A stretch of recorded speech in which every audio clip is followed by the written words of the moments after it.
ਜਿਹੜੇ ਵਿਰੋਧੀ ਧਿਰ ਦੇ ਸਾਬਕਾ ਨੇਤਾ ਨੇ ਸੁਖਪਾਲ ਸਿੰਘ ਖਹਿਰਾ ਨੇ ਸੁਖਬੀਰ ਸਿੰਘ ਬਾਦਲ ਹੋਰਾਂ ਨੂੰ ਚੈਲੰਜ ਕਰ ਦਿੱਤਾ ਕਿ ਜੇਕਰ ਉਹ ਬੇਅਦਬੀ ਦੇ ਮੁੱਦੇ ਤੇ ਕਿਸੇ ਵੀ ਤਰ੍ਹਾਂ ਦੀ ਬਹਿਸ ਕਰਨਾ ਚਾਹੁੰਦੇ ਨੇ ਤਾਂ ਉਹ ਜਨਤਕ ਤੌਰ ਤੇ ਉਹਨਾਂ ਦੇ ਨਾਲ ਖੜੇ ਹੋਣਗੇ, ਉਹਨਾਂ ਦੇ ਨਾਲ ਬਹਿਸ ਕਰਨ ਦੇ ਲਈ ਤਿਆਰ ਨੇ। ਇੱਕ ਦੂਜੇ ਨੂੰ ਚੈਲੰਜ ਕੀਤਾ ਜਾ ਰਿਹਾ, ਕਦੇ ਕੋਈ ਕਹਿੰਦਾ ਕਿ ਸਬੂਤ ਪੇਸ਼ ਕਰੋ, ਕੋਈ ਕਹਿੰਦਾ ਕਿ ਅਸੀਂ ਲਾਈਵ ਬਹਿਸ ਕਰਨ ਨੂੰ ਤਿਆਰ ਹਾਂ। ਬੀਤੇ ਦਿਨੀ ਆਪਾਂ ਇੱਕ ਬਿਆਨ ਵੀ ਦਿਖਾਇਆ ਸੀ ਸੁਖਦੇਵ ਸਿੰਘ ਢੀਂਡਸਾ ਹੋਰਾਂ ਦਾ, ਉਸ ਦੇ ਵਿੱਚ ਵੀ ਇਸੇ ਤਰ੍ਹਾਂ ਦਾ ਸੀ ਤੇ ਹੁਣ ਸੁਖਪਾਲ ਸਿੰਘ ਖਹਿਰਾ ਹੋਰੀ ਅਜਿਹਾ ਬਿਆਨ ਦੇ ਰਹੇ ਨੇ। ਕਿਸ ਪਾਸੇ ਨੂੰ ਜਾਂਦੀ ਹੋਈ ਸਿਆਸਤ ਹੈ ਜਿਹੜੀ ਤੁਹਾਨੂੰ ਦਿਖਾਈ ਦੇ ਰਹੀ ਹੈ? ਸੁਖਵਿੰਦਰ, ਜੇ ਆਪਾਂ ਇਸ ਗੱਲ ਵੱਲ ਦੇਖੀਏ ਕਿ ਸਭ ਤੋਂ ਪਹਿਲਾਂ ਸੁਖਬੀਰ ਸਿੰਘ ਬਾਦਲ ਨੇ ਚੈਲੰਜ ਕੀਤਾ ਕਿ ਜੇਕਰ ਕਿਸੇ ਦੇ ਕੋਲ ਵੀ, ਚਾਹੇ ਉਹ ਕੋਈ ਵੀ ਆਗੂ ਹੋਵੇ, ਤੇ ਉਹ ਸਬੂਤ ਪੇਸ਼ ਕਰੇ, ਇਹ ਨਾ ਕਰੇ ਕਿ ਹਰ ਰੋਜ਼ ਹੀ ਤੁਸੀਂ ਸੋਸ਼ਲ ਮੀਡੀਆ ਤੇ ਜਾਂ ਮੀਡੀਆ ਤੇ ਆ ਕੇ ਤੁਸੀਂ ਇਸ ਤਰ੍ਹਾਂ ਦੇ ਇਲਜ਼ਾਮ ਲਗਾਉਂਦੇ ਜਾ ਰਹੇ ਹੋ। ਤੇ ਹੁਣ ਜਿਹੜਾ ਸੁਖਪਾਲ ਖਹਿਰਾ ਨੇ ਉਲਟਾ ਸੁਖਬੀਰ ਬਾਦਲ ਨੂੰ ਚੁਣੌਤੀ ਦਿੱਤੀ ਹੈ ਕਿ ਉਹ ਸਾਹਮਣੇ ਆ ਕੇ ਉਹਨਾਂ ਦੇ ਨਾਲ ਇਸ ਮਸਲੇ ਤੇ ਬਹਿਸ ਕਰ ਸਕਦੇ ਨੇ। ਸੁਖਪਾਲ ਖਹਿਰਾ ਨੇ ਜਿਸ ਤਰੀਕੇ ਦੇ ਨਾਲ ਬਹਿਸ ਕਰਨ ਦਾ ਚੈਲੰਜ ਸੁਖਬੀਰ ਬਾਦਲ ਨੂੰ ਕੀਤਾ, ਉਹ ਸਭ ਨੂੰ ਪਤਾ ਕਿ ਇਹ ਗੱਲਾਂ ਇੰਨੀ ਜਲਦੀ ਪੋਸੀਬਲ ਨਹੀਂ ਹੁੰਦੀਆਂ। ਖਹਿਰਾ ਨੇ ਜੇ ਚੈਲੰਜ ਕੀਤਾ ਤਾਂ ਇਹਦਾ ਮਤਲਬ ਇਹ ਤਾਂ ਨਹੀਂ ਕਿ ਸੁਖਬੀਰ ਬਾਦਲ ਕੱਲ ਨੂੰ ਆ ਕੇ ਸੁਖਪਾਲ ਸਿੰਘ ਖਹਿਰਾ ਨੂੰ ਕਹਿਣਗੇ ਕਿ ਆਓ ਮੈਂ ਤੁਹਾਡੇ ਸਾਹਮਣੇ ਬੈਠਦੇ ਆ ਤੇ ਉਹਦਾ ਲਾਈਵ ਟੈਲੀਕਾਸਟ ਕਰਦੇ ਆ, ਆਪਾਂ ਬਹਿਸਬਾਜ਼ੀ ਕਰਦੇ ਆ। ਪਰ ਸਵਾਲ ਤਾਂ ਇਹ ਹੈ ਕਿ ਉਹ ਬਹਿਸਬਾਜ਼ੀ ਚੋਂ ਨਿਕਲਣ ਵਾਲਾ ਕੀ ਹੈ? ਦੋ ਗੱਲਾਂ ਸੁਖਪਾਲ ਖਹਿਰਾ ਨੇ ਕਹਿਣੀਆਂ ਨੇ, ਚਾਰ ਗੱਲਾਂ ਸੁਖਬੀਰ ਬਾਦਲ ਨੇ ਕਹਿਣੀਆਂ ਨੇ।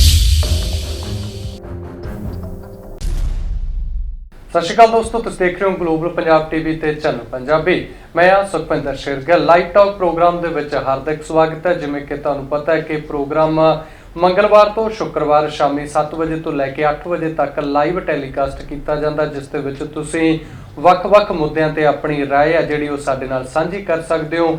ਟੀਵੀ ਸਕਰੀਨ ਉੱਤੇ ਹੁਣ ਤੋਂ ਲਗਾਤਾਰ 1 ਘੰਟੇ ਤੱਕ ਨੰਬਰ ਨੇ ਜਿਹੜੇ ਉਹ ਫਲੈਸ਼ ਕੀਤੇ ਜਾਣਗੇ। ਕਿਸੇ ਵੀ ਮੁੱਦੇ ਸੰਬੰਧੀ, ਕਿਸੇ ਵੀ ਜੇਕਰ ਕੋਈ ਅਜਿਹੀ ਜਾਣਕਾਰੀ ਹੋਵੇ ਜਿਹੜੀ ਕਿ ਤੁਸੀਂ ਜਨਤਕ ਕਰਨਾ ਚਾਹੁੰਦੇ ਹੋ, ਉਸ ਸੰਬੰਧੀ ਤੁਸੀਂ ਬੇਝਿਜਕ ਹੋ ਕੇ ਨੰਬਰ ਨੇ ਜਿਹੜੇ ਫਲੈਸ਼ ਕੀਤੇ ਜਾ ਰਹੇ ਨੇ ਉਹਨਾਂ ਨੂੰ ਡਾਇਲ ਕਰਕੇ ਸਿੱਧਾ ਰਾਬਤਾ ਸਾਡੇ ਨਾਲ ਕਾਇਮ ਕਰ ਸਕਦੇ ਹੋ। ਜਿਹੜੇ ਅੱਜ ਦੇ ਮੁੱਦੇ ਨੇ ਉਹਨਾਂ ਤੇ ਵੀ ਵਿਸਤਾਰ ਨਾਲ ਗੱਲਬਾਤ ਕਰਾਂਗੇ, ਪਰ ਸਭ ਤੋਂ ਪਹਿਲਾਂ ਮੇਰੇ ਸਹਿਯੋਗੀ ਰਾਓ ਬਰਿੰਦਰ ਜੀ। ਤੇ ਸਤਿ ਸ਼੍ਰੀ ਅਕਾਲ ਜੀ, ਮੈਂ ਰਾਓ ਬਰਿੰਦਰ ਸਿੰਘ ਤੇ ਤੁਸੀਂ ਦੇਖ ਰਹੇ ਹੋ ਸਾਡਾ ਪ੍ਰੋਗਰਾਮ ਲਾਈਵ ਟਾਕ। ਇਸ ਵੇਲੇ ਸਾਡੇ ਇਸ ਪ੍ਰੋਗਰਾਮ ਨੂੰ ਤੁਸੀਂ ਗਲੋਬਲ ਪੰਜਾਬ ਟੀਵੀ ਅਤੇ ਚੈਨਲ ਪੰਜਾਬੀ ਟੀਵੀ ਤੇ ਦੇਖ ਰਹੇ ਹੋ। ਤੇ ਚੈਨਲ ਪੰਜਾਬੀ ਦੇ ਸਾਡੇ YouTube ਦੇ ਮਾਫ ਕਰਨਾ ਫੇਸਬੁੱਕ ਦੇ ਪੇਜ ਉੱਪਰ ਵੀ ਤੁਸੀਂ ਇਸ ਪ੍ਰੋਗਰਾਮ ਦੇ ਨਾਲ ਜੁੜ ਸਕਦੇ ਹੋ, ਤੇ ਨਾਲ ਦੀ ਨਾਲ ਚੈਨਲ ਪੰਜਾਬੀ ਦੇ ਹੀ YouTube ਚੈਨਲ ਤੇ ਵੀ ਤੁਸੀਂ ਸਾਡੇ ਇਸ ਪ੍ਰੋਗਰਾਮ ਨੂੰ ਲਾਈਵ ਦੇਖ ਸਕਦੇ ਹੋ। ਤੇ ਖਾਸ ਕਰਕੇ ਸਾਡੇ ਅਮਰੀਕਾ ਦੇ ਦਰਸ਼ਕਾਂ ਦੇ ਲਈ ਸਾਡਾ ਇਹ ਸ਼ੋਅ ਇਸ ਵੇਲੇ ਗਲੋਬਲ ਪੰਜਾਬ ਟੀਵੀ ਤੇ ਵੀ ਇਸ ਦਾ ਪ੍ਰਸਾਰਣ ਹੋ ਰਿਹਾ, ਤੇ ਅਮਰੀਕਾ ਦੇ ਦਰਸ਼ਕ ਵੀ ਸਾਡੇ ਇਸ ਪ੍ਰੋਗਰਾਮ ਤੇ ਸ਼ੋਅ ਦਾ ਹਿੱਸਾ ਬਣ ਸਕਦੇ ਨੇ। ਸੋ ਜਿਹੜੇ ਦਰਸ਼ਕ ਸਾਨੂੰ ਕਾਲ ਕਰਨੀ ਚਾਹੁੰਦੇ ਆ ਜੀ, ਤੇ ਉਹ ਸਾਨੂੰ ਕਾਲ ਕਰ ਸਕਦੇ ਆ। ਤੇ ਜਿਹੜੇ ਭਾਰਤ ਦੇ ਦਰਸ਼ਕ ਸਾਨੂੰ ਕਾਲ ਕਰਨੀ ਚਾਹੁੰਦੇ ਆ ਤਾਂ ਉਹਨਾਂ ਦੇ ਲਈ ਸਾਡਾ ਨੰਬਰ ਹੈ ਜੀ 88 888 35। ਤੇ ਜਿਹੜੇ ਦਰਸ਼ਕ ਭਾਰਤ ਤੋਂ ਬਾਹਰ ਯਾਨੀ ਕਿ ਦੁਨੀਆ ਦੇ ਹੋਰ ਕਿਸੇ ਵੀ ਦੇਸ਼ ਤੋਂ ਬਹਿ ਕੇ ਸਾਨੂੰ ਕਾਲ ਕਰਨੀ ਚਾਹੁੰਦੇ ਨੇ, ਉਹਨਾਂ ਦੇ ਲਈ ਸਾਡਾ ਨੰਬਰ ਹੈ ਜੀ 888 923 2656। ਸੋ ਇਹਨਾਂ ਦੋਨਾਂ ਨੰਬਰਾਂ ਤੇ ਹੁਣ ਤੋਂ ਤੁਸੀਂ 1 ਘੰਟੇ ਤੱਕ, ਜਦੋਂ ਤੱਕ ਸਾਡਾ ਇਹ ਲਾਈਵ ਪ੍ਰੋਗਰਾਮ ਚੱਲਦਾ ਰਹੇਗਾ, ਸਾਨੂੰ ਤੁਸੀਂ ਕਾਲ ਕਰ ਸਕਦੇ ਹੋ। ਸਾਨੂੰ ਖੁਸ਼ੀ ਹੋਏਗੀ ਜੇਕਰ ਤੁਸੀਂ ਸਾਨੂੰ ਕਾਲ ਕਰੋਗੇ ਤੇ ਸਾਡੇ ਮਸਲਿਆਂ ਬਾਰੇ, ਮੁੱਦਿਆਂ ਬਾਰੇ ਆਪਣੇ ਵਿਚਾਰ ਤੇ ਸਵਾਲ ਸਾਡੇ ਨਾਲ ਸਾਂਝੇ ਕਰੋਗੇ। ਸੋ ਇਸ ਤੋਂ ਪਹਿਲਾਂ ਪ੍ਰੋਗਰਾਮ ਦੇ ਵਿਸਥਾਰ ਵੱਲ ਵਧੀਏ, ਇੱਕ ਵਾਰ ਫਿਰ ਤੋਂ ਵਾਪਸ ਚੱਲਦੇ ਹਾਂ ਸੁਖਵਿੰਦਰ ਦੇ ਵੱਲ। ਹੁਣ ਗੱਲ ਹੈ ਜਿਹੜੀ ਅੱਜ ਦੇ ਖਾਸ ਮੁੱਦਿਆਂ ਦੀ ਕਰ ਲੈਂਦੇ ਆ। ਅੱਜ ਦਾ ਮੁੱਦਾ ਜਿਹੜਾ ਉਹ ਇੱਕ ਵਾਰ ਫਿਰ ਤੋਂ ਬੇਅਦਬੀ ਦੇ ਨਾਲ ਜੁੜਿਆ ਹੋਇਆ ਹੈ। ਅੱਜ ਜਿਹੜੇ ਵਿਰੋਧੀ ਧਿਰ ਦੇ ਸਾਬਕਾ ਨੇਤਾ ਨੇ ਸੁਖਪਾਲ ਸਿੰਘ ਖਹਿਰਾ ਨੇ ਸੁਖਬੀਰ ਸਿੰਘ ਬਾਦਲ ਹੋਰਾਂ ਨੂੰ ਚੈਲੰਜ ਕਰ ਦਿੱਤਾ ਕਿ ਜੇਕਰ ਉਹ ਬੇਅਦਬੀ ਦੇ ਮੁੱਦੇ ਤੇ ਕਿਸੇ ਵੀ ਤਰ੍ਹਾਂ ਦੀ ਬਹਿਸ ਕਰਨਾ ਚਾਹੁੰਦੇ ਨੇ ਤਾਂ ਉਹ ਜਨਤਕ ਤੌਰ ਤੇ ਉਹਨਾਂ ਦੇ ਨਾਲ ਖੜੇ ਹੋਣਗੇ, ਉਹਨਾਂ ਦੇ ਨਾਲ ਬਹਿਸ ਕਰਨ ਦੇ ਲਈ ਤਿਆਰ ਨੇ। ਦੱਸ ਦਈਏ ਕਿ ਇਸ ਤੋਂ ਪਹਿਲਾਂ ਇਹ ਮੁੱਦਾ ਲਗਾਤਾਰ ਗਰਮਾਉਂਦਾ ਹੋਇਆ ਨਜ਼ਰ ਆ ਰਿਹਾ। ਸੁਖਬੀਰ ਸਿੰਘ ਬਾਦਲ ਹੋਰਾਂ ਵੱਲੋਂ ਇਹ ਆਪਣੇ ਫੇਸਬੁੱਕ ਪੇਜ ਉੱਤੇ ਪਾ ਕੇ ਚੈਲੰਜ ਕੀਤਾ ਗਿਆ ਸੀ ਕਿ ਇਸ ਸੰਬੰਧੀ ਜੇਕਰ ਕਿਸੇ ਕੋਲ ਵੀ ਸਬੂਤ ਨੇ, ਉਹਨਾਂ ਨੇ ਬਕਾਇਦਾ ਨਾਮ ਵੀ ਲਿਖੇ ਸੀ। ਇਸ ਦੇ ਵਿੱਚ ਨਵਜੋਤ ਸਿੰਘ ਸਿੱਧੂ ਹੋਰਾਂ ਦਾ ਵੀ ਨਾਮ ਲਿਖਿਆ ਸੀ, ਭਗਵੰਤ ਮਾਨ ਹੋਰਾਂ ਦਾ ਵੀ ਲਿਖਿਆ ਸੀ, ਤੇ ਅਜਿਹੇ ਕਈ ਹੋਰ ਆਗੂਆਂ ਦਾ ਵੀ ਉਹਨਾਂ ਨੇ ਨਾਂ ਲਿਖਿਆ ਸੀ ਕਿ ਜੇਕਰ ਕਿਸੇ ਤਰ੍ਹਾਂ ਦੇ ਸਬੂਤ ਨੇ ਤਾਂ ਉਹ ਸਬੂਤ ਪੇਸ਼ ਕਰਨ ਤੇ ਉਸ ਤੋਂ ਬਾਅਦ ਹੂਬਹੂ ਵਿਕਰਮ ਸਿੰਘ ਮਜੀਠੀਆ ਹੋਰਾਂ ਨੇ ਚੈਲੰਜ ਕੀਤਾ ਸੀ ਕਿ ਇਸ ਸੰਬੰਧੀ ਜੇਕਰ ਕਿਸੇ ਕੋਲ ਸਬੂਤ ਨੇ, ਖਾਸ ਤੌਰ ਤੇ ਉਹਨਾਂ ਨੇ ਨਵਜੋਤ ਸਿੰਘ ਸਿੱਧੂ ਹੋਰਾਂ ਨੂੰ ਟਾਰਗੇਟ ਕਰਦਿਆਂ ਹੋਇਆਂ ਕਿਹਾ ਸੀ ਕਿ ਜੇਕਰ ਉਹਨਾਂ ਕੋਲ ਸਬੂਤ ਨੇ ਤਾਂ ਕੋਰਟ ਦੇ ਵਿੱਚ ਪੇਸ਼ ਕਰਨ, ਨਹੀਂ ਤਾਂ ਫਿਰ ਇਸ ਮੁੱਦੇ ਤੇ ਰਾਜਨੀਤੀ ਕਰਨੀ ਬੰਦ ਕਰ ਦੇਣ। ਇਸ ਤੋਂ ਬਾਅਦ ਹੁਣ ਜਿਹੜਾ ਪਲਟਵਾਰ ਦਾ ਦੌਰ ਵੀ ਸ਼ੁਰੂ ਹੋ ਗਿਆ ਤੇ ਅੱਜ ਸੁਖਪਾਲ ਸਿੰਘ ਖਹਿਰਾ ਹੋਰਾਂ ਨੇ ਇੱਕ ਪ੍ਰੈਸ ਨੋਟ ਜਾਰੀ ਕਰਦਿਆਂ ਹੋਇਆਂ ਸਿੱਧਾ ਚੈਲੰਜ ਹੈ ਜਿਹੜਾ ਸੁਖਬੀਰ ਸਿੰਘ ਬਾਦਲ ਹੋਰਾਂ ਨੂੰ ਕੀਤਾ ਕਿ ਉਹਨਾਂ ਨੇ ਇਸ ਸੰਬੰਧੀ ਕੁਝ ਸਵਾਲ ਵੀ ਕੀਤੇ ਆ ਤੇ ਚੈਲੰਜ ਵੀ ਕੀਤਾ ਕਿ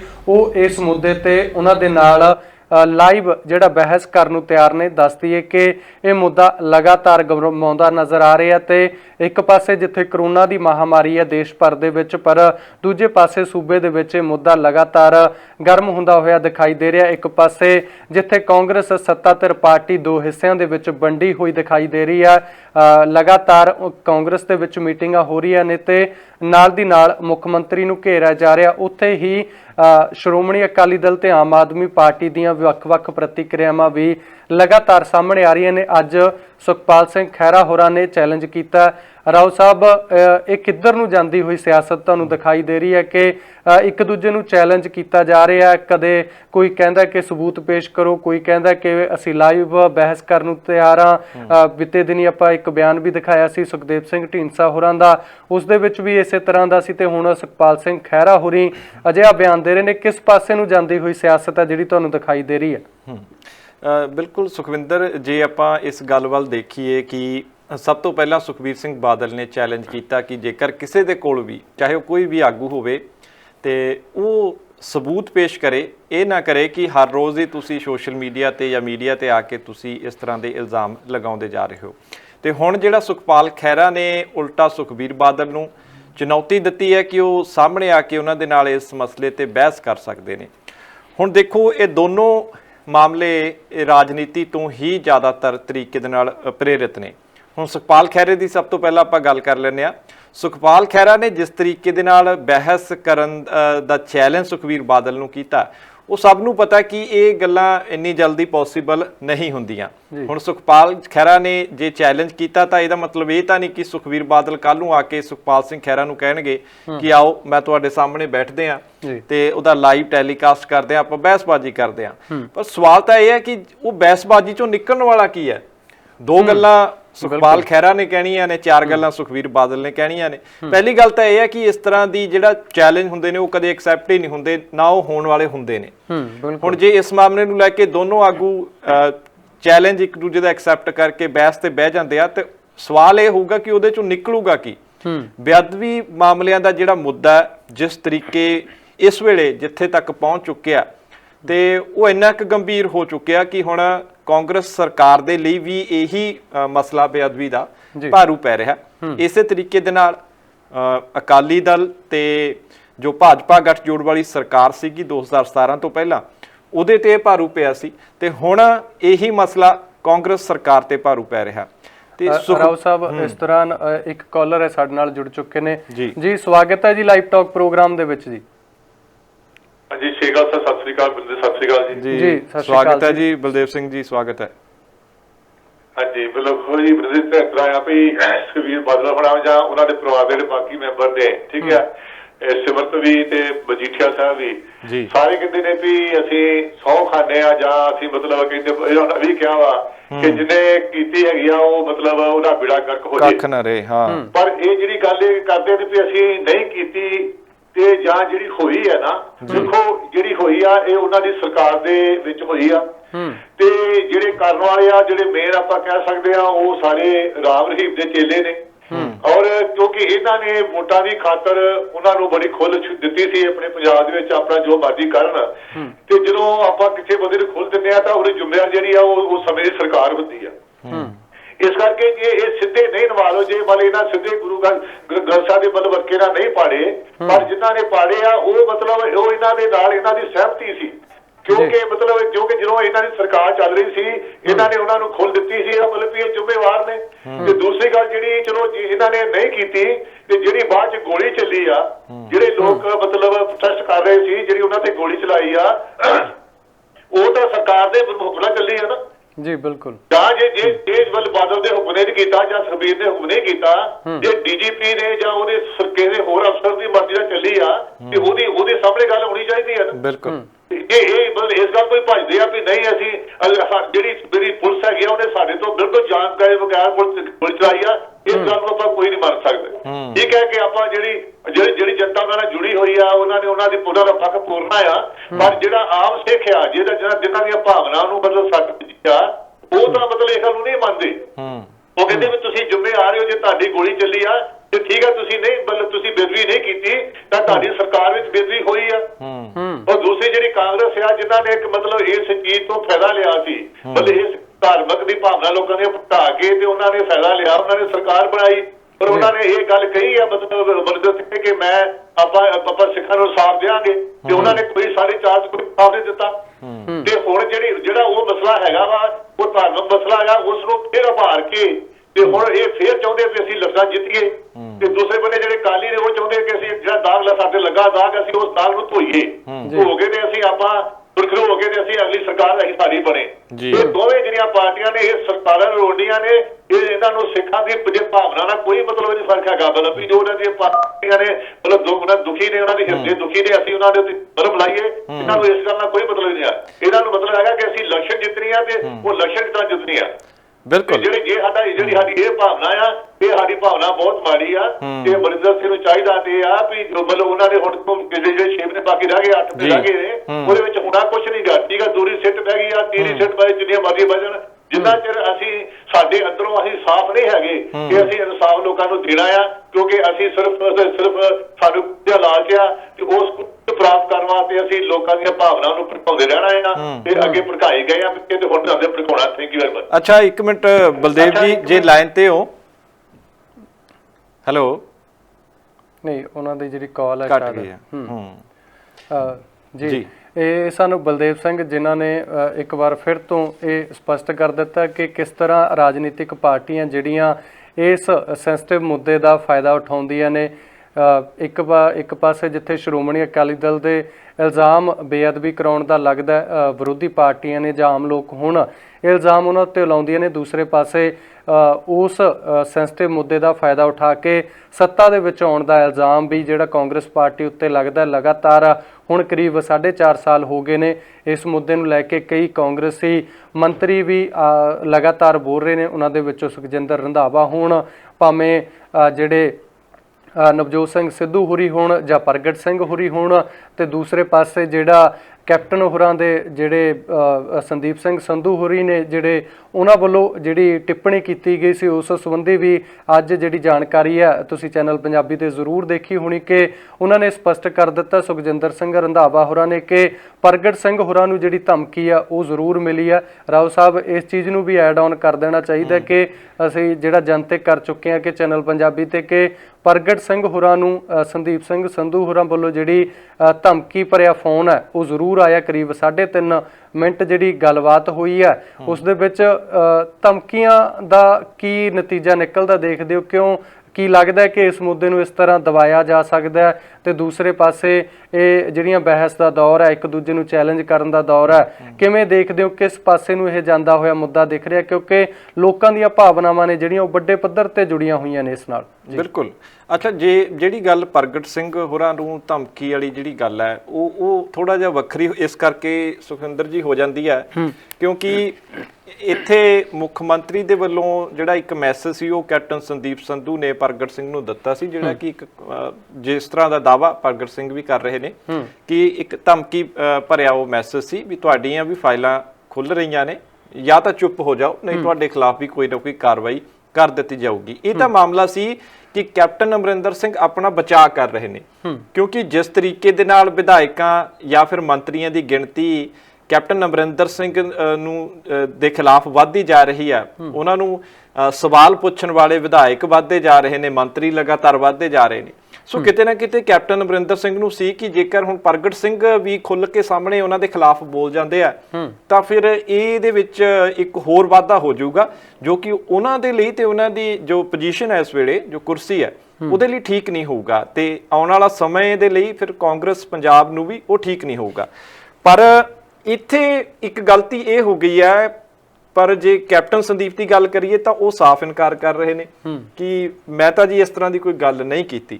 ਪਰ ਇਹ ਦੇਖੋ ਲੋਕਾਂ ਨੂੰ ਸਾਰਿਆਂ ਨੂੰ ਪਤਾ, ਸਾਰੇ ਪੰਜਾਬੀਆਂ ਨੂੰ ਪਤਾ ਕਿ ਪ੍ਰਗਟ ਸਿੰਘ ਵਰਗਾ ਜਿਹੜਾ ਇਨਸਾਨ ਹੈ ਤੇ ਉਹ ਝੂਠੀ ਸ਼ੌਹਰਤ ਦੇ ਲਈ ਜਾਂ ਝੂਠੀ TRP ਦੇ ਲਈ, ਸੁਰਖੀਆਂ ਲੈਣ ਦੇ ਲਈ ਇਸ ਤਰ੍ਹਾਂ ਦੀ ਗੱਲ ਕਦੇ ਨਹੀਂ ਕਹੂਗਾ ਜੀ। ਬਿਲਕੁਲ।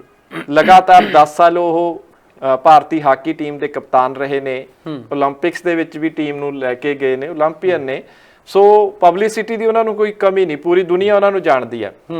ਤੇ ਜਦੋਂ ਪ੍ਰਗਟ ਸਿੰਘ ਵਾਲੀ ਵਰਗੀ ਹਸਤੀ ਹੈ ਜਿਹੜੀ ਉਹ ਇਸ ਤਰ੍ਹਾਂ ਦੀ ਗੱਲ ਕਰਦੀ ਹੈ ਤੇ ਸੁਭਾਵਿਕ ਹੈ ਕਿ ਲੋਕ ਉਹਨਾਂ ਦੀ ਗੱਲ ਤੇ ਵਿਸ਼ਵਾਸ ਕਰਦੇ ਨੇ, ਕਿਉਂਕਿ ਪ੍ਰਗਟ ਸਿੰਘ ਐਸੇ ਇਨਸਾਨ ਨੇ ਜਿਹੜੇ ਕਦੇ ਕਦਾਈ ਮੀਡੀਆ ਦੇ ਵਿੱਚ ਆਉਂਦੇ ਨੇ, ਰੋਜ਼ਾਨਾ ਉਹ ਮੀਡੀਆ ਦੀ ਸੁਰਖੀ ਦਾ ਹਿੱਸਾ ਨਹੀਂ ਬਣਦੇ। ਕਦੋਂ ਜਦੋਂ ਗੱਲ ਓਵਰ ਹੋ ਜਾਂਦੀ ਹੈ, ਜਦੋਂ ਕੋਈ ਬਹੁਤ ਹੀ ਜ਼ਰੂਰੀ ਗੱਲ ਹੋ ਜਾਂਦੀ ਹੈ ਲੋਕਾਂ ਦੇ ਨਾਲ ਸ਼ੇਅਰ ਕਰਨ ਦੀ, ਤੇ ਉਦੋਂ ਹੀ ਪ੍ਰਗਟ ਸਿੰਘ ਅਸੀਂ ਦੇਖਦੇ ਹਾਂ ਕਿ ਮੀਡੀਆ ਦੇ ਅੱਗੇ ਆਉਂਦੇ ਨੇ, ਲੋਕਾਂ ਨੂੰ ਆਪਣੀ ਗੱਲ ਦੱਸਦੇ ਨੇ। ਸੋ ਇਹ ਵੀ ਇੱਕ ਇਸ ਤਰ੍ਹਾਂ ਦੀ ਘਟਨਾ ਸੀਗੀ ਕਿ ਦੇਖੋ ਨਾ ਤਾਂ ਜੇ ਹੋ ਸਕਦਾ ਸੀ ਕਿ ਜੇ ਨਾ ਫੋਨ ਜਾਂਦਾ ਉਹਨਾਂ ਨੂੰ ਤੇ ਸ਼ਾਇਦ ਉਹ ਇੰਨੀ ਜਲਦੀ ਇਸ ਤਰੀਕੇ ਦੇ ਨਾਲ ਨਾ ਬੋਲਦੇ, ਪਰ ਜਿਹੜੇ ਪ੍ਰਗਟ ਸਿੰਘ ਆ ਕੇ ਬੋਲ ਗਏ ਨੇ ਉਹ ਉਲਟਾ ਕੈਪਟਨ ਅਮਰਿੰਦਰ ਸਿੰਘ ਨੂੰ ਹੋਰ ਗੱਲ ਪੁੱਠੀ ਪੈ ਗਈ ਹੈ। ਕਿਉਂਕਿ ਉਸ ਤੇ ਸਾਰੇ ਲੋਕਾਂ ਦੇ ਵਿੱਚ ਗੱਲ ਇਹੀ ਹੈ, ਮੈਸੇਜ ਇਹੀ ਗਿਆ ਕਿ ਹੁਣ ਕੈਪਟਨ ਅਮਰਿੰਦਰ ਸਿੰਘ ਆਪਣੇ ਵਿਧਾਇਕਾਂ ਨੂੰ ਧਮਕਾ ਰਹੇ ਨੇ ਕਿ ਇੱਕ ਤਰ੍ਹਾਂ ਦਾ ਡਰ ਬਣਾ ਰਹੇ ਨੇ ਕਿ ਜੇਕਰ ਕੋਈ ਮੇਰੇ ਖਿਲਾਫ ਬੋਲੂਗਾ ਤਾਂ ਫਿਰ ਉਹਦੇ ਖਿਲਾਫ ਕੋਈ ਵੀ ਜਿਹੜੀ ਜਾਂਚ ਆ ਉਹ ਖੁੱਲ ਸਕਦੀ ਹੈ। ਸੋ ਇਹ ਤਾਂ ਮਸਲਾ ਇੱਥੇ ਰਿਹਾ। ਬਾਕੀ ਜੇ ਆਪਾਂ ਬੇਅਦਬੀ ਦੀ ਮਾਮਲੇ ਦੀ ਗੱਲ ਕਰ ਲਈਏ, ਸੁਖਬੀਰ ਬਾਦਲ, ਸੁਖਪਾਲ ਸਿੰਘ ਖਹਿਰਾ ਦੇ ਚੈਲੰਜ ਦੀ ਗੱਲ ਕਰ ਲਈਏ ਤੇ ਬਲਦੇਵ ਸਿੰਘ ਹੋਰਾਂ ਨੇ ਜਿਹੜੇ ਸਾਡੇ ਦਰਸ਼ਕ ਨੇ ਤੇ ਉਹਨਾਂ ਨੇ ਜਿਹੜੀ ਗੱਲਾਂ ਕਹੀਆਂ ਨੇ, ਉਹਨਾਂ ਦੀਆਂ ਗੱਲਾਂ ਵੱਲ ਵੀ ਥੋੜਾ ਜਿਹਾ ਆਪਾਂ ਨੂੰ ਗੌਰ ਕਰਨ ਦੀ ਲੋੜ ਹੈ। ਤੇ ਜਿਸ ਤਰੀਕੇ ਨਾਲ ਬਲਦੇਵ ਸਿੰਘ ਗੱਲਾਂ ਆਖ ਰਹੇ ਨੇ ਤੇ ਉਸੇ ਤਰੀਕੇ ਦੇ ਨਾਲ ਹਰ ਇੱਕ ਪੰਜਾਬੀ ਇਹੀ ਸਵਾਲ ਕਰ ਰਿਹਾ। ਦੇਖੋ ਹੁਣ ਸੁਖਬੀਰ ਬਾਦਲ ਕਹਿ ਰਹੇ ਨੇ ਕਿ ਜੇ ਸਬੂਤ ਹੈ ਤਾਂ ਤੁਸੀਂ ਸਾਡੇ ਖਿਲਾਫ ਲਿਆ ਕੇ ਪੇਸ਼ ਕਰ ਦਿਓ। ਹਾਲਾਂਕਿ ਦੇਖੋ ਇਹ ਇਸ ਤਰ੍ਹਾਂ ਦੀਆਂ ਗੱਲਾਂ ਨਹੀਂ ਕਿ ਸਬੂਤ ਲੈ ਕੇ ਆਓ। ਦੇਖੋ ਪਹਿਲੀ ਗੱਲ ਇਹ ਆ ਕਿ ਅਕਾਲੀ ਦਲ ਤੇ ਸਵਾਲ ਕਿਉਂ ਉੱਠ ਰਹੇ ਨੇ। ਜਦੋਂ ਅਕਾਲੀ ਦਲ ਭਾਜਪਾ ਦੀ ਸਰਕਾਰ ਸੀ ਤੇ ਉਸ ਵੇਲੇ ਸਭ ਤੋਂ ਵੱਡੀ ਗੱਲ ਤਾਂ ਇਹ ਹੈ ਕਿ ਚੁੱਪ ਚਪੀਤੇ ਕਿਵੇਂ ਸ਼੍ਰੀ ਅਕਾਲ ਤਖਤ ਸਾਹਿਬ ਤੋਂ, ਦੇਖੋ ਛੋਟੀ ਮੋਟੀ ਗੱਲ ਨਹੀਂ ਹੁੰਦੀ ਹੈ, ਅਕਾਲ ਤਖਤ ਸਾਹਿਬ ਤੋਂ ਮਾਫੀ ਦੇਣੀ ਰਾਮ ਰਹੀਮ ਵਰਗੇ ਇਨਸਾਨ ਨੂੰ ਜਿਸ ਨੇ ਸ਼੍ਰੀ ਗੁਰੂ ਗੋਬਿੰਦ ਸਿੰਘ ਜੀ ਦੀ ਨਕਲ ਕਰਨ ਦੀ ਕੋਸ਼ਿਸ਼ ਕੀਤੀ ਹੋਵੇ, ਤੇ ਫਿਰ ਉਸ ਨੂੰ ਮਾਫੀ ਦੇਣ ਦੀ ਕੀ ਜ਼ਰੂਰਤ ਪੈ ਗਈ ਸੀ। ਸਭ ਕੁਝ ਠੀਕ ਚੱਲ ਰਿਹਾ ਸੀ ਤੇ ਉਹਦੇ ਖਿਲਾਫ ਜੋ ਵੀ ਰੋਸ ਸੀਗਾ ਸਿੱਖ ਜਗਤ ਦੇ ਵਿੱਚ, ਸਿੱਖ ਕੌਮ ਦੇ ਵਿੱਚ, ਉਸੇ ਤਰੀਕੇ ਨਾਲ ਚੱਲ ਰਿਹਾ ਸੀ। ਪਰ ਹੈਰਾਨੀ ਤਾਂ ਲੋਕਾਂ ਨੂੰ ਉਸ ਵੇਲੇ ਉਦੋਂ ਹੋ ਗਈ, ਮੈਂ ਵੀ ਉਦੋਂ ਹੈਰਾਨ ਹੋਇਆ ਸੀ ਜਦੋਂ ਇਹ ਖਬਰ ਆਈ, ਕਹਿੰਦੇ ਜੀ ਰਾਮ ਰਹੀਮ ਨੂੰ ਮਾਫੀ ਮਿਲ ਗਈ ਹੈ। ਤੇ ਬੜੀ ਹੈਰਾਨੀ ਦੀ ਗੱਲ ਹੋਈ ਕਿ ਇਹ ਹੋ ਕੀ ਗਿਆ, ਇੱਕੋ ਦਮ ਕੀ ਐਸਾ ਹੋ ਗਿਆ ਕਿ ਜਿਹੜਾ ਸਿੱਖ ਕੌਮ ਨੇ ਜੀ ਮਾਫ ਕਰਤਾ ਰਾਮ ਰਹੀਮ ਨੂੰ। ਅੱਛਾ ਦੇਖੋ ਦੂਸਰੀ ਗੱਲ ਫਿਰ ਬਾਅਦ ਵਿੱਚ ਪਤਾ ਇਹ ਵੀ ਲੱਗਦੀ ਆ ਕਿ ਉਦੋਂ ਕਿਹਾ ਗਿਆ ਸੀ ਕਿ ਰਾਮ ਰਹੀਮ ਨੇ ਚਿੱਠੀ ਭੇਜੀ ਸੀ ਮਾਫੀ ਵਾਲੀ, ਮਾਫੀ ਮੰਗੀ ਉਹਨਾਂ ਨੇ, ਤੇ ਉਹ ਤੋਂ ਬਾਅਦ ਵਿੱਚ ਪਤਾ ਲੱਗਦਾ ਕਿ ਕੋਈ ਚਿੱਠੀ ਇਸ ਤਰ੍ਹਾਂ ਦੀ ਆਈ ਓ ਨਹੀਂ। ਫਿਰ ਉਹ ਗੱਲ, ਫਿਰ ਦੂਸਰੀ ਗੱਲ ਇਹ ਕਿ ਰਾਮ ਰਹੀਮ ਉਦੋਂ ਫਿਰ ਅਦਾਕਾਰੀ ਦੀ ਦੁਨੀਆ ਦੇ ਵਿੱਚ ਵੀ ਆ ਗਏ ਸੀਗੇ, ਉਹਨਾਂ ਦੀ ਫਿਲਮ ਫਿਰ ਰਿਲੀਜ਼ ਹੋਣੀ ਸੀ ਤੇ ਜਿਹੜੀ ਹੁਣ ਪੰਜਾਬ ਦੇ ਲੋਕ ਸੀਗੇ, ਸਿੱਖ ਕੌਮ ਸੀ, ਇਸ ਦਾ ਵਿਰੋਧ ਕਰ ਰਹੇ ਸੀ ਕਿ ਜੋ ਮਰਜ਼ੀ ਹੋ ਜੇ ਅਸੀਂ ਪੰਜਾਬ ਦੇ ਵਿੱਚ ਇਸ ਫਿਲਮ ਨੂੰ ਰਿਲੀਜ਼ ਨਹੀਂ ਹੋਣ ਦੇਣਾ, ਯਾਨੀ ਕਿ ਥੀਏਟਰਾਂ 'ਚ ਨਹੀਂ ਲੱਗਣ ਦੇਣਾ। ਤੇ ਫਿਰ ਦੇਖੋ ਉਦੋਂ ਪੰਜਾਬ ਸਰਕਾਰ ਨੇ ਵਿੱਚ ਪੈ ਕੇ ਫਿਰ ਉਹ ਫਿਲਮ ਵੀ ਰਿਲੀਜ਼ ਕਰਵਾਈ, ਥੀਏਟਰਾਂ ਨੂੰ ਸੁਰੱਖਿਆ ਦਿੱਤੀ ਗਈ ਕਿ ਕੋਈ ਹਮਲਾ ਨਾ ਹੋਏ, ਕੋਈ ਘਟਨਾ ਨਾ ਵਾਪਰੇ, ਫਿਰ ਉਹ ਹੋ ਜਾਂਦਾ ਹੈ। ਤੇ ਫਿਰ ਉਸ ਤੋਂ ਬਾਅਦ ਦੇਖੋ ਬੇਅਦਬੀਆਂ ਦੀਆਂ ਘਟਨਾਵਾਂ ਵਾਪਰ ਜਾਂਦੀਆਂ ਨੇ ਤੇ ਉਸ ਤੋਂ ਪਹਿਲਾਂ ਵੀ ਥੋੜਾ ਜਿਹਾ ਖਿਆਲ ਦੇਣ ਦੀ ਲੋੜ ਹੈ ਕਿ ਜਦੋਂ ਬੁਰਜ ਜਵਾਰ ਸਿੰਘ ਵਾਲਾ ਤੋਂ ਸ੍ਰੀ ਗੁਰੂ ਗ੍ਰੰਥ ਸਾਹਿਬ ਜੀ ਦੇ ਸਰੂਪ ਚੋਰੀ ਹੋਏ ਸੀ ਤੇ ਉਹ ਤੋਂ ਬਾਅਦ ਪੋਸਟਰ ਲਗਾਏ ਗਏ ਸੀ। ਉਹਨਾਂ ਨੇ ਸਾਫ਼ ਤੌਰ ਤੇ ਇਹੀ ਆਖਿਆ ਗਿਆ ਸੀ ਕਿ ਜੇ ਤੁਸੀਂ ਸਾਡੇ ਗੁਰੂ ਦੇ ਖਿਲਾਫ ਚੱਲੋਗੇ ਤਾਂ ਅਸੀਂ ਤੁਹਾਡੇ ਗੁਰੂ ਦੇ ਖਿਲਾਫ ਚੱਲਾਂਗੇ। ਦੇਖੋ ਉਦੋਂ ਸਮਝ ਜਾਣਾ ਚਾਹੀਦਾ ਸੀਗਾ। ਫਿਰ ਉਦੋਂ ਸਰਕਾਰ ਕਿੱਥੇ ਸੀ, ਸਰਕਾਰ ਦਾ ਜਿਹੜਾ ਖੂਫੀਆ ਤੰਤਰ ਸੀ, ਵਿਜੀਲੈਂਸ ਵਿਭਾਗ ਸੀ, ਹੋਰ ਕਿੰਨੇ ਵੀ CID ਵਿਭਾਗ ਹੈ, ਤੇ ਉਹ ਕਿੱਥੇ ਸੀ। ਲਗਾਤਾਰ ਇੰਨੇ ਦਿਨ ਸ੍ਰੀ ਗੁਰੂ ਗ੍ਰੰਥ ਸਾਹਿਬ ਜੀ ਦਾ ਸਰੂਪ ਲਾਪਤਾ ਰਹਿੰਦਾ, ਚੋਰੀ ਹੋਇਆ ਰਹਿੰਦਾ ਹੈ ਤੇ ਉੱਪਰ ਦੀ ਇੰਨੇ ਧਮਕੀ ਵਾਲੇ ਪੋਸਟਰ ਵੀ ਲੱਗ ਜਾਂਦੇ ਨੇ ਤੇ ਫਿਰ ਵੀ ਉਸ ਪਤਾ ਹੀ ਨਹੀਂ ਲੱਗਦਾ ਕਿ ਕੌਣ ਚੋਰੀ ਕਰਕੇ ਲੈ ਕੇ ਗਿਆ। ਇਹ ਇੱਕ ਵੱਡਾ ਸਵਾਲ ਸੀ ਕਿ ਸਰਕਾਰ ਨੇ ਕੋਈ ਉਦੋਂ ਸਮਾਂ ਰਹਿੰਦੇ ਕਾਰਵਾਈ ਕਿਉਂ ਨਹੀਂ ਕੀਤੀ। ਕਿ ਸਰਕਾਰ ਫਿਰ ਇਸ ਗੱਲ ਦੀ ਉਡੀਕ ਕਰ ਰਹੀ ਸੀ ਕਿ ਇਹ ਘਟਨਾ ਹੋਵੇ ਤੇ ਤਾਂ ਜੋ ਲੋਕਾਂ ਦਾ ਜਿਹੜਾ ਧਿਆਨ ਆ ਉਹ ਹੋਰ ਪਾਸੇ ਸ਼ਿਫਟ ਹੋ ਜੇ, ਕਿਉਂਕਿ ਉਸ ਵੇਲੇ ਸਾਰਿਆਂ ਦਾ ਧਿਆਨ ਜਿਹੜਾ ਇਸੇ ਮਾਫੀ ਵੱਲ ਸੀ ਫਿਲਮ ਦੇ ਵੱਲ ਤੇ ਮਾਫੀ ਵੱਲ ਕਿ ਇਹ ਕਿੱਦਾਂ ਦਿੱਤੀ ਗਈ, ਤੇ ਫਿਰ ਇਹ ਘਟਨਾ ਵਾਪਰ ਹੀ ਜਾਂਦੀ ਹੈ ਜਦੋਂ, ਤੇ ਫਿਰ ਸਾਰਿਆਂ ਦਾ ਜਿਹੜਾ ਧਿਆਨ ਆ ਫਿਰ ਇਸ ਘਟਨਾ ਤੇ ਹੋਣਾ ਲਾਜ਼ਮੀ ਹੈ, ਕਿਉਂਕਿ ਸ਼੍ਰੀ ਗੁਰੂ ਗ੍ਰੰਥ ਸਾਹਿਬ ਜੀ ਦੀ ਬੇਅਦਬੀ ਹੋਈ ਹੈ, ਕੋਈ ਛੋਟੀ ਮੋਟੀ ਗੱਲ ਨਹੀਂ ਸੀ। ਤੇ ਉਸ ਤੋਂ ਬਾਅਦ ਪ੍ਰੋਟੈਸਟ ਹੁੰਦੇ ਨੇ, ਕੁਝ ਪਤਾ ਨਹੀਂ ਲੱਗਦਾ ਜੀ ਕੌਣ ਕਰ ਜਾਂਦਾ, ਦੋਸ਼ੀ ਕੌਣ ਹੈ, ਤੇ ਕਿਹਨੂੰ ਗ੍ਰਿਫਤਾਰ ਕਰੀਏ ਕਿਹਨੂੰ ਨਾ ਗ੍ਰਿਫਤਾਰ ਕਰੀਏ, ਪੰਜਾਬ ਪੁਲਿਸ ਨੂੰ ਉਹੀ ਨਹੀਂ ਪਤਾ ਲੱਗਦਾ। ਫਿਰ ਸਿੱਖ ਸੰਗਤਾਂ ਦੇਖੋ ਬੈਠ ਜਾਂਦੀਆਂ ਧਰਨੇ ਤੇ, ਸ਼ਾਂਤਮਈ ਧਰਨਾ ਚੱਲ ਰਿਹਾ, ਤੇ ਉਹ ਧਰਨਾ ਵੀ ਸਰਕਾਰ ਦੇ ਲਈ ਫਿਰ ਮੁਸੀਬਤ ਲੈ ਕੇ ਆ ਗਿਆ ਸੀ। ਤੇ ਫਿਰ ਉਹ ਧਰਨੇ ਨੂੰ ਉਠਾਉਣ ਦੇ ਲਈ ਇੰਨੀ ਪੁਲਿਸ ਆਈ, ਉਹ ਕਿਹਨੇ ਭੇਜੀ ਜੀ? ਇਹ ਵੀ ਇੱਕ ਸਵਾਲ ਹੈ। ਪੁਲਿਸ ਸਰਕਾਰ ਦੇ ਅੰਡਰ ਹੈ, ਤੇ ਉਦੋਂ ਉਪ ਮੁੱਖ ਮੰਤਰੀ ਸੁਖਬੀਰ ਬਾਦਲ ਗ੍ਰਹਿ ਮੰਤਰਾਲੇ ਸੰਭਾਲਦੇ ਸੀ, ਉਹਨਾਂ ਦੇ ਅੰਡਰ ਪੰਜਾਬ ਪੁਲਿਸ ਸੀ। ਫਿਰ ਜਿਹੜੀ ਇੰਨੇ ਸੈਂਕੜੇ ਹਜ਼ਾਰਾਂ ਦੀ ਗਿਣਤੀ ਦੇ ਵਿੱਚ ਪੁਲਿਸ ਨੇ ਧਰਨਾਕਾਰੀਆਂ ਨੂੰ ਘੇਰਿਆ, ਤੇ ਉਹ ਕਿਹਦੀ ਆਗਿਆ ਦੇ ਨਾਲ ਆਈ ਸੀ? ਪਹਿਲਾਂ ਤਾਂ ਸਵਾਲ ਇਹ ਵੀ ਪੈਦਾ ਹੁੰਦਾ।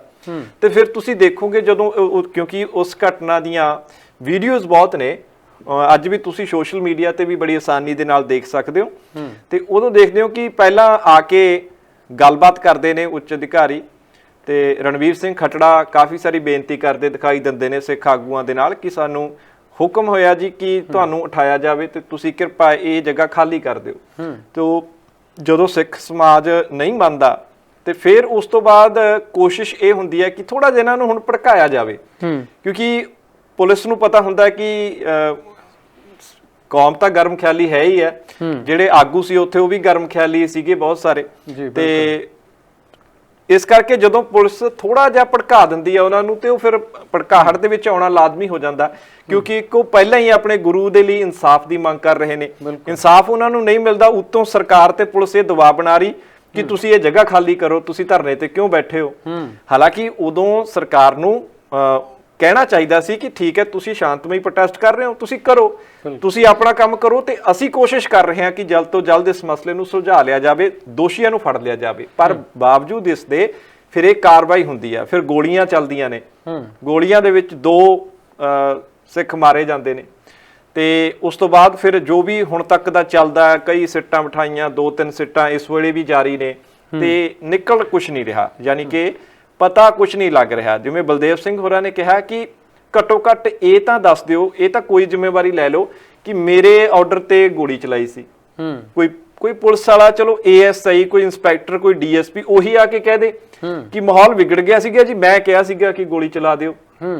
ਨਾ ਕੋਈ SDM ਉਸ ਦੀ ਜ਼ਿੰਮੇਵਾਰੀ ਲੈ ਰਿਹਾ, ਨਾ ਉਦੋਂ ਦੀ ਸਰਕਾਰ ਜ਼ਿੰਮੇਵਾਰੀ ਲੈ ਰਹੀ ਹੈ। ਫਿਰ ਗੱਲ ਤਾਂ ਇਹੀ ਹੈ ਨਾ ਕਿ ਆਖਿਰ ਗੋਲੀ ਚੱਲੀ ਤਾਂ ਚੱਲੀ ਕਿਹੜੇ ਆਦੇਸ਼ ਦੇ ਨਾਲ? ਬਿਲਕੁਲ ਦੇਖੋ, ਇਸ ਵੇਲੇ ਜਾਂ ਪਿਛਲੀ ਸਰਕਾਰ ਵੇਲੇ ਜਦੋਂ ਇਹ ਘਟਨਾ ਮੰਦਭਾਗੀ ਵਾਪਰੀ ਸੀ, ਤੇ ਜਦੋਂ ਵੀ ਕਿਤੇ ਇੰਨੀ ਵੱਡੀ ਗਿਣਤੀ ਦੇ ਵਿੱਚ ਪੁਲਿਸ ਫੋਰਸ ਜਾਂਦੀ ਹੈ, ਤਾਂ ਗੋਲੀ ਚਲਾਉਣ ਦਾ ਜਾਂ ਤਾਂ ਉਹ ਪਹਿਲਾਂ ਤੋਂ ਆਰਡਰ ਲੈ ਕੇ ਜਾਂਦੀ ਹੈ ਵੀ ਜੇ ਹਾਲਾਤ ਵਿਗੜ ਗਏ ਤਾਂ ਕੀ ਅਸੀਂ ਗੋਲੀ ਚਲਾ ਸਕਦੇ ਹਾਂ। ਜੇ ਪਹਿਲਾਂ ਤੋਂ ਆਰਡਰ ਨਹੀਂ ਲਏ ਗਏ ਤਾਂ ਫਿਰ ਮੌਕੇ ਤੋਂ ਗੱਲਬਾਤ ਕਰਕੇ ਆਰਡਰ ਲੈਣੇ ਪੈਂਦੇ ਨੇ ਕਿ ਸਿਚੁਏਸ਼ਨ ਇੰਨੀ ਖਰਾਬ ਹੋ ਗਈ ਹੈ, ਸਾਡੇ ਤੇ ਇਹ ਹਮਲਾ ਹੋ ਗਿਆ ਜੀ, ਫਲਾਣਾ ਹੋ ਗਿਆ, ਤੇ ਅਸੀਂ ਗੋਲੀ ਚਲਾਉਣ ਦੀ ਇਜਾਜ਼ਤ ਮੰਗਦੇ ਹਾਂ। ਸੋ ਇਸ ਤਰ੍ਹਾਂ ਦੇ ਨਾਲ ਕੰਮ ਹੁੰਦਾ ਹੈ।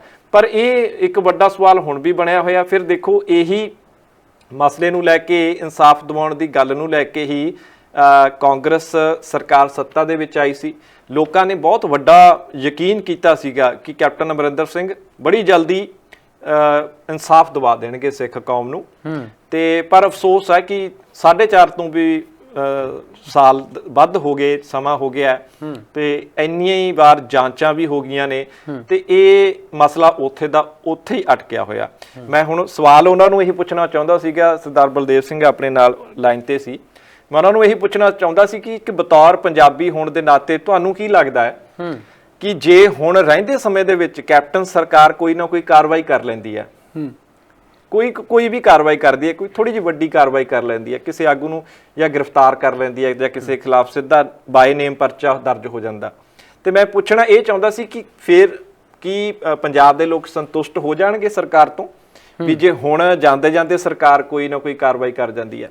ਇਹ ਮੇਰਾ ਸਵਾਲ ਸੀਗਾ। ਖੈਰ, ਜਿਹੜੇ ਹੋਰ ਸਾਡੇ ਦਰਸ਼ਕ ਸੁਣਦੇ ਨੇ ਉਹ ਵੀ ਜੇ ਸਮਝਦੇ ਨੇ ਕਿ ਇਹ ਸਾਡਾ ਜੋ ਅਸੀਂ ਸਵਾਲ ਪੁੱਛਿਆ, ਜੋ ਸਾਨੂੰ ਜ਼ਰੂਰ ਦੱਸ ਸਕਦੇ ਹੋਣ ਤਾਂ ਸਾਨੂੰ ਕਾਲ ਕਰਕੇ ਸੁਖਵਿੰਦਰ ਜ਼ਰੂਰ ਦੱਸ ਸਕਦੇ ਨੇ, ਤੇ ਅਸੀਂ ਇਹ ਉਮੀਦ ਕਰਦੇ ਹਾਂ ਕਿ ਸਾਨੂੰ ਕਾਲ ਕਰਕੇ ਲੋਕ ਇਹ ਜ਼ਰੂਰ ਦੱਸਣਗੇ ਕਿ ਜੇਕਰ ਹੁਣ ਰਹਿੰਦੇ ਸਮੇਂ ਦੇ ਵਿੱਚ ਕੈਪਟਨ ਸਰਕਾਰ ਕੋਈ ਕਾਰਵਾਈ ਵੱਡੀ ਕਰ ਲੈਂਦੀ ਹੈ ਤਾਂ ਕੀ ਫਿਰ ਲੋਕ ਪੰਜਾਬ ਦੇ ਕਾਂਗਰਸ ਸਰਕਾਰ ਨੂੰ ਮਾਫ ਕਰਕੇ ਕੀ ਉਹਨੂੰ ਇੱਕ ਦੂਜਾ ਮੌਕਾ ਦੇਣਗੇ ਜਾਂ ਫਿਰ ਨਹੀਂ ਦੇਣਗੇ? ਇਹ ਮੇਰਾ ਸਵਾਲ ਸੀ ਕਿ ਖੈਰ ਦੇਖਦੇ ਆ ਜੇ ਕੋਈ ਸਾਡੇ ਦਰਸ਼ਕ ਇਸ ਬਾਰੇ ਕੋਈ ਆਪਾਂ ਨੂੰ ਸੁਝਾਅ ਜਾਂ ਫਿਰ ਆਪਣੇ ਮਨ ਦੀ ਗੱਲ ਦੱਸਦੇ ਨੇ ਜੀ। ਰਾਓ ਸਾਹਿਬ, ਹੁਣ ਗੱਲਬਾਤ ਆ ਜਿਹੜੀ ਉਹ ਕਰੋਨਾ ਦੀ ਕਰ ਲੈਂਦੇ ਆ। ਕਰੋਨਾ ਦਾ ਕਹਿਰ ਹੈ ਜਿਹੜਾ ਦੇਸ਼ ਭਰ ਦੇ ਵਿੱਚ ਫੈਲਿਆ ਹੋਇਆ, ਲਗਾਤਾਰ ਪਾਰਟੀਆਂ ਵੱਲੋਂ ਕਈ ਤਰ੍ਹਾਂ ਦੇ ਸਵਾਲ ਵੀ ਉਠਾਏ ਜਾ ਰਹੇ ਨੇ ਤੇ ਲਗਾਤਾਰ ਲੋਕਡਾਊਨ ਦੀ ਮੰਗ ਇੱਕ ਧਿਰ ਵੱਲੋਂ ਉਠਾਈ ਜਾਂਦੀ ਹੈ, ਦੂਸਰੀ ਧਿਰ ਉਸ ਨੂੰ ਮੁਨਕਰ ਕਰ ਦਿੱਤਾ ਜਾਂਦਾ ਕਿ ਨਹੀਂ ਲੱਗਣਾ ਚਾਹੀਦਾ। ਤੇ ਨਾਲ ਦੀ ਨਾਲ ਕਈ ਤਰ੍ਹਾਂ ਦੇ ਸਵਾਲ ਨੇ ਜਿਹੜੇ ਉਹ ਵੀ ਉਠਾਏ ਜਾ ਰਹੇ ਨੇ। ਦੱਸਦੇ ਕਿ ਦਿੱਲੀ ਸਰਕਾਰ ਵੱਲੋਂ ਬੀਤੇ ਦਿਨੀ ਅਰਵਿੰਦ ਕੇਜਰੀਵਾਲ ਵੱਲੋਂ 50,000 ਮੁਆਵਜ਼ਾ ਤੇ 2500 ਰੁਪਏ ਪੈਨਸ਼ਨ ਦੇਣ ਦਾ ਐਲਾਨ ਕਰੋਨਾ ਪੀੜਤਾਂ ਨੂੰ ਕੀਤਾ ਗਿਆ ਸੀ। ਉਸ ਤੋਂ ਬਾਅਦ ਕੱਲ ਵੀ ਤੁਹਾਨੂੰ ਜਿਹੜੀਆਂ ਸਾਂਝੀ ਕੀਤੀ ਸੀ ਇਹ ਜਾਣਕਾਰੀ, ਤੇ ਅੱਜ ਇੱਕ ਵਾਰ ਫਿਰ ਭਗਵੰਤ ਮਾਨ ਹੋਰਾਂ ਨੇ ਇਹ ਕਿਹਾ ਕਿ ਪੰਜਾਬ ਸਰਕਾਰ ਨੂੰ ਵੀ ਅਜਿਹਾ ਪ੍ਰਬੰਧ ਹੈ ਜਿਹੜਾ ਉਹ ਸੂਬੇ ਦੇ ਵਿੱਚ ਕਰਨਾ ਚਾਹੀਦਾ। ਤੇ ਨਾਲ ਦੀ ਨਾਲ ਇਹ ਵੀ ਦੱਸਦੀ ਕਿ ਬਲਕਾਰ ਸਿੰਘ ਸਿੱਧੂ ਜਿਹੜੇ ਕਿ ਪੰਜਾਬੀ ਗਾਇਕ ਨੇ ਉਹ ਵੀ ਆਮ ਆਦਮੀ ਪਾਰਟੀ ਦੇ ਵਿੱਚ ਸ਼ਾਮਿਲ ਹੋ ਗਏ ਨੇ। ਤੇ ਨਾਲ ਦੀ ਨਾਲ ਭਗਵੰਤ ਮਾਨ ਹੋਰਾਂ ਨੇ ਸਵਾਲ ਉਠਾਏ ਨੇ ਕਿ ਜਿਹੜੇ ਕੈਪਟਨ ਸਰਕਾਰ ਹੈ ਉਸ ਨੂੰ ਵੀ ਅਰਵਿੰਦ ਕੇਜਰੀਵਾਲ ਦੀ ਸਰਕਾਰ ਦੀ ਤਰਜ਼ ਤੇ ਅਜਿਹਾ ਜ਼ਰੂਰ ਕਰਨਾ ਚਾਹੀਦਾ। ਤੇ ਨਾਲ ਦੀ ਨਾਲ ਉਹਨਾਂ ਨੇ ਪਿਛਲੇ ਲੋਕਡਾਊਨ ਦਾ ਮੁੱਦਾ ਵੀ ਉਠਾਇਆ, ਜਦ ਲੋਕਾਂ ਨੂੰ ਜਿਹੜੀਆਂ ਫੀਸਾਂ ਵੀ ਭਰਨੀਆਂ ਪਈਆਂ ਸੀ ਤੇ ਕਿਸ਼ਤਾਂ ਵੀ ਭਰਨੀਆਂ ਪਈਆਂ ਸੀ ਤੇ ਆਰਥਿਕ ਜਿਹੜੀ ਇੱਕ ਤਰ੍ਹਾਂ ਦਾ ਵੱਡੇ ਪੱਧਰ ਤੇ ਪੰਜਾਬੀਆਂ ਦਾ ਨੁਕਸਾਨ ਹੋਇਆ ਸੀ, ਉਸ ਮੁੱਦੇ ਨੂੰ ਅੱਜ ਭਗਵੰਤ ਮਾਨ ਵੱਲੋਂ ਉਠਾਇਆ ਗਿਆ। ਤੇ ਨਾਲ ਦੀ ਨਾਲ ਉਹਨਾਂ ਨੇ ਇਹ ਵੀ ਕਿਹਾ ਕਿ ਜਿਹੜੀਆਂ ਸਿਹਤ ਸਹੂਲਤਾਂ ਨੇ ਉਹਨਾਂ ਦਾ ਬਹੁਤ ਬੁਰਾ ਹਾਲ ਹੈ। ਲਗਾਤਾਰ ਸਿਹਤ ਸਹੂਲਤਾਂ ਤੇ ਵੀ ਕਈ ਤਰ੍ਹਾਂ ਦੇ ਸਵਾਲ ਉਠਾਏ ਜਾ ਰਹੇ ਨੇ, ਭਾਵੇਂ ਉਹ ਸੂਬਾ ਸਰਕਾਰ ਤੇ ਹੋਣ, ਭਾਵੇਂ ਸਿਹਤ ਮੰਤਰੀ ਬਲਬੀਰ ਸਿੰਘ ਸਿੱਧੂ ਹੋਰਾਂ ਤੇ ਹੋਣ, ਉਹ ਵੀ ਸਵਾਲਾਂ ਦੇ ਘੇਰੇ ਦੇ ਵਿੱਚ ਘਿਰੇ ਹੋਏ ਨੇ। ਕਿਉਂਕਿ ਲਗਾਤਾਰ ਹੁਣ ਜਿਹੜੇ ਕਰੋਨਾ ਦੇ ਮਾਮਲੇ ਨੇ ਕਈ ਬੀਤੇ ਦਿਨਾਂ ਤੋਂ ਪਿੰਡਾਂ ਦੇ ਵਿੱਚ ਵੱਡੇ ਪੱਧਰ ਤੇ ਸਾਹਮਣੇ ਆ ਰਹੇ ਨੇ। ਪਿਛਲੇ ਬੀਤੇ ਦਿਨ ਹੀ ਸ਼੍ਰੀ ਮੁਕਤਸਰ ਸਾਹਿਬ ਦੇ ਪਿੰਡ ਭੁੰਦੜ ਦੇ ਵਿੱਚ ਕਰੀਬ ਜਿਹੜੇ 250 ਮਾਮਲੇ ਆਏ ਸੀ ਤੇ ਪਿੰਡਾਂ ਦੇ ਵਿੱਚ ਵੱਡੀ ਗਿਣਤੀ ਦੇ ਵਿੱਚ ਜਿਹੜੇ ਕਰੋਨਾ ਦੇ ਕੇਸ ਸਾਹਮਣੇ ਆਉਣ ਤੋਂ ਬਾਅਦ ਕੈਪਟਨ ਅਮਰਿੰਦਰ ਸਿੰਘ ਹੋਰਾਂ ਦੀ ਇੱਕ ਸਟੇਟਮੈਂਟ ਆਈ ਸੀ ਕਿ ਜਿਹੜੇ ਪਿੰਡ ਨੇ ਜਿਹੜੇ ਵੈਕਸੀਨ ਲਵਾਉਣਗੇ ਉਹਨਾਂ ਨੂੰ ਜਿਹੜਾ ਕੁਝ ਪੈਸਿਆਂ ਰਾਸ਼ੀ ਦਾ 10 ਲੱਖ ਰੁਪਏ ਦਾ ਐਲਾਨ ਕੀਤਾ ਗਿਆ ਸੀ। ਤੇ ਨਾਲ ਦੀ ਨਾਲ ਉਹ ਇੱਕ ਹੋਰ ਵੀ ਉਹਨਾਂ ਨੇ ਕਿਹਾ ਸੀ ਕਿ ਜਿਹੜੇ ਪਹਿਰੇ ਨੇ ਉਹ ਜ਼ਰੂਰ ਦਿੱਤੇ ਜਾਣ ਤੇ ਆਪਦੇ ਪਿੰਡ ਦੇ ਜਿਹੜੇ ਪਹਿਰੇ ਦੇ ਕੇ ਉਹਨਾਂ ਨੂੰ ਸੁਰੱਖਿਅਤ ਕੀਤਾ ਜਾਵੇ। ਸਭ ਦੇ ਬਾਵਜੂਦ ਹੁਣ ਇਹ ਕਿਹਾ ਗਿਆ ਕਿ ਪਿੰਡਾਂ ਦੇ ਵਿੱਚ ਵੈਕਸੀਨ ਲਾਉਣ ਦੀ ਗੱਲ ਤਾਂ ਕਹਿ ਦਿੱਤੀ ਗਈ ਹੈ, ਪਰ ਪਿੰਡਾਂ ਦੇ ਵਿੱਚ ਡਿਸਪੈਂਸਰੀਆਂ ਦਾ ਬਹੁਤ ਬੁਰਾ ਹਾਲ ਹੈ। ਪਿੰਡਾਂ ਦੇ ਵਿੱਚ ਟੀਕਾਕਰਨ ਹੋਵੇਗਾ ਕਿਵੇਂ, ਜਦ ਕਿ ਭਗਵੰਤ ਮਾਨ ਹੋਰਾਂ ਨੇ ਇਲਜ਼ਾਮ ਲਾ ਦਿੱਤਾ ਹੈ ਕਿ ਸੂਬੇ ਦੇ ਕੋਲ ਵੈਕਸੀਨ ਨਹੀਂ ਹੈ। ਰਾਓ ਸਾਹਿਬ, ਲਗਾਤਾਰ ਸੂਬਾ ਸਰਕਾਰ ਤੇ ਇਲਜ਼ਾਮ ਲੱਗ ਰਹੇ ਨੇ। ਸੁਖਬੀਰ ਸਿੰਘ ਬਾਦਲ ਹੋਰਾਂ ਨੇ ਵੀ ਤੇ ਭਗਵੰਤ ਮਾਨ ਹੋਰਾਂ ਨੇ ਵੀ ਗਲਤ ਅੰਕੜੇ ਪੇਸ਼ ਕਰਨ ਦੇ ਇਲਜ਼ਾਮ ਲਾਏ ਨੇ। ਕੱਲ ਸ਼੍ਰੋਮਣੀ ਅਕਾਲੀ ਦਲ ਨੇ ਇਲਜ਼ਾਮ ਲਾਏ ਸੀ ਤੇ ਅੱਜ ਪਾਰਟੀ ਪ੍ਰਧਾਨ ਸੁਖਬੀਰ ਬਾਦਲ ਨੇ ਤੇ ਆਮ ਆਦਮੀ ਪਾਰਟੀ ਦੇ ਪ੍ਰਧਾਨ ਭਗਵੰਤ ਮਾਨ ਹੋਰਾਂ ਨੇ ਵੀ ਗਲਤ ਅੰਕੜੇ ਪੇਸ਼ ਕਰਨ ਦੇ, ਕਰੋਨਾ ਦੇ ਜਿਹੜੇ ਗਲਤ ਅੰਕੜੇ ਪੇਸ਼ ਕੀਤੇ ਜਾ ਰਹੇ ਨੇ। ਇਸ ਚੀਜ਼ ਨੂੰ ਕਿਵੇਂ ਦੇਖਦੇ ਹੋ? ਕੀ ਲੱਗਦਾ ਕਿ ਇਸ ਚੀਜ਼ ਦੇ ਵਿੱਚ ਸੱਚਾਈ ਹੋਵੇਗੀ ਜਾਂ ਫਿਰ ਇਹ ਵੀ ਇੱਕ ਸਿਆਸਤ ਦੇ ਤੌਰ ਤੇ ਕੀਤਾ ਜਾ ਰਿਹਾ? ਕਿਉਂਕਿ ਕਿਹਾ ਜਾ ਰਿਹਾ ਕਿ ਜਿਹੜੇ ਅੰਕੜਾ ਹੈ ਉਹ ਬਹੁਤ ਵੱਡਾ ਹੈ, ਪਰ ਇਸ ਸਭ ਦੇ ਬਾਵਜੂਦ ਦੇਸ਼ ਦੇ ਵਿੱਚ ਜਿਹੜੇ ਅੰਕੜੇ ਨੇ ਉਹ ਗਲਤ ਪੇਸ਼ ਕੀਤੇ ਜਾ ਰਹੇ ਨੇ। ਕਿਵੇਂ ਦੇਖਦੇ ਹੋ ਇਸ ਚੀਜ਼ ਨੂੰ? ਨਹੀਂ ਸੁਖਵਿੰਦਰ, ਦੇਖੋ ਇਹ ਤਾਂ ਗੱਲ ਹੁੰਦੀ ਹੈ। ਹੁਣ ਜਿਹੜਾ ਕਿ ਕਰੋਨਾ ਬੁਲੇਟਿਨ ਸਰਕਾਰ ਦੇ ਵੱਲੋਂ ਹਨਾ PR ਡਿਪਾਰਟਮੈਂਟ ਦੇ ਵੱਲੋਂ ਜਿਹੜਾ ਸਿਹਤ ਵਿਭਾਗ ਵੱਲੋਂ ਰੋਜ਼ਾਨਾ ਆਉਂਦਾ ਹੈ, ਉਹਦੇ ਵਿੱਚ ਸਿਰਫ ਉਹੀ ਮਰੀਜ਼ਾਂ ਦੀ ਗਿਣਤੀ ਹੁੰਦੀ ਹੈ ਜਿਹੜੇ ਹਸਪਤਾਲ ਦੇ ਵਿੱਚ ਜੇਰੇ ਇਲਾਜ ਹੁੰਦੇ ਨੇ ਜਾਂ ਜਿਨ੍ਹਾਂ ਦਾ ਕਿਤੇ ਹਸਪਤਾਲ ਦੇ ਵਿੱਚ ਨਾਂ ਹੁੰਦਾ ਕਿ ਇਹ ਫਲਾਣਾ ਸਿੰਘ ਹੈ ਜੀ ਤੇ ਇਹ ਪੋਜ਼ਿਟਿਵ ਹੈ ਕਰੋਨਾ ਦੇ ਕਾਰਨ ਤੇ ਇਹ ਆਪਣੇ ਘਰ ਦੇ ਵਿੱਚ ਹੀ ਆਈਸੋਲੇਟ ਹੋਇਆ। ਸੋ ਜਿਹੜੇ ਮਾਮਲਿਆਂ ਦੀ ਜਾਣਕਾਰੀ ਸਰਕਾਰ ਦੇ ਕੋਲ, ਸਿਹਤ ਵਿਭਾਗ ਦੇ ਕੋਲ ਹੈ, ਸਿਰਫ ਉਹੀ ਜਿਹੜੇ ਅੰਕੜਿਆਂ ਦੇ ਵਿੱਚ ਚੜਨਗੇ। ਹੁਣ ਅਸੀਂ ਦੇਖਦੇ ਹਾਂ ਕਿ ਵੱਡੀ ਗਿਣਤੀ ਦੇ ਵਿੱਚ ਪਿੰਡਾਂ ਚਲੇ ਜਾਓ, ਹਰ ਪਿੰਡ ਦੇ ਵਿੱਚ ਇਸ ਵੇਲੇ ਘੱਟੋ ਘੱਟ 10 ਘਰਾਂ ਦੇ ਵਿੱਚ 10 ਮਰੀਜ਼ ਕਰੋਨਾ ਵਾਇਰਸ ਦੇ ਇਸ ਮੌਕੇ ਹੋਣਗੇ ਕਿ ਜਿਹੜੇ ਕਿ ਹਸਪਤਾਲ ਤੱਕ ਨਹੀਂ ਗਏ। ਜੀ ਬਿਲਕੁਲ, ਪਿੰਡ ਦੇ ਹੀ ਕਿਸੇ ਛੋਟੇ ਮੋਟੇ ਡਾਕਟਰ ਤੋਂ ਦਵਾਈ ਲੈ ਲਈ ਜਾਂ ਕੈਮਿਸਟ ਦੇ ਕੋਲੋਂ ਦਵਾਈ ਕੋਈ ਲੈ ਆਇਆ ਪਰਿਵਾਰਕ ਮੈਂਬਰ ਤੇ ਉਹ ਪੈਰਾਸੀਟਾਮੋਲ ਖਾਈ ਜਾ ਰਹੇ ਨੇ ਤੇ ਉਹ ਫਿਰ ਜਦੋਂ ਅੰਕੜਾ ਹੀ ਨਹੀਂ ਉਹਨਾਂ ਦਾ ਸਿਹਤ ਵਿਭਾਗ ਦੇ ਕੋਲ ਗਿਆ ਤੇ ਫਿਰ ਉਹ ਰਿਕਾਰਡ ਦੇ ਵਿੱਚ ਕਿਵੇਂ ਆਊਗਾ? ਸੋ ਇਹ ਗੱਲ ਤਾਂ ਪੱਕੀ ਹੈ ਕਿ ਜਿੰਨੇ ਅੰਕੜੇ ਆ ਰਹੇ ਨੇ ਉਹ 100% ਦੀ ਅੰਕੜੇ ਨਹੀਂ ਹੈਗੇ, ਜਾਣਕਾਰੀ ਉਨੀ ਨਹੀਂ ਹੈਗੀ। ਪਰ ਫਿਰ ਸਿਹਤ ਵਿਭਾਗ ਤੇ ਸਰਕਾਰ ਵੀ ਉੱਥੇ ਕਹਿ ਸਕਦੀ ਹੈ ਕਿ ਜਿੰਨੇ ਲੋਕ ਸਾਡੇ ਕੋਲ ਸੰਪਰਕ ਕਰਨਗੇ ਤੇ ਸਾਡੇ ਰਜਿਸਟਰ ਦੇ ਵਿੱਚ ਜਿੰਨੇ ਲੋਕਾਂ ਦਾ ਮਰੀਜ਼ਾਂ ਦਾ ਨਾਂ ਆ ਅਸੀਂ ਉਨਾ ਹੀ ਕਾਊਂਟ ਕਰਾਂਗੇ ਤੇ ਅਸੀਂ ਦੂਸਰਾ ਕੋਈ ਕਾਊਂਟ ਨਹੀਂ ਕਰ ਸਕਦੇ।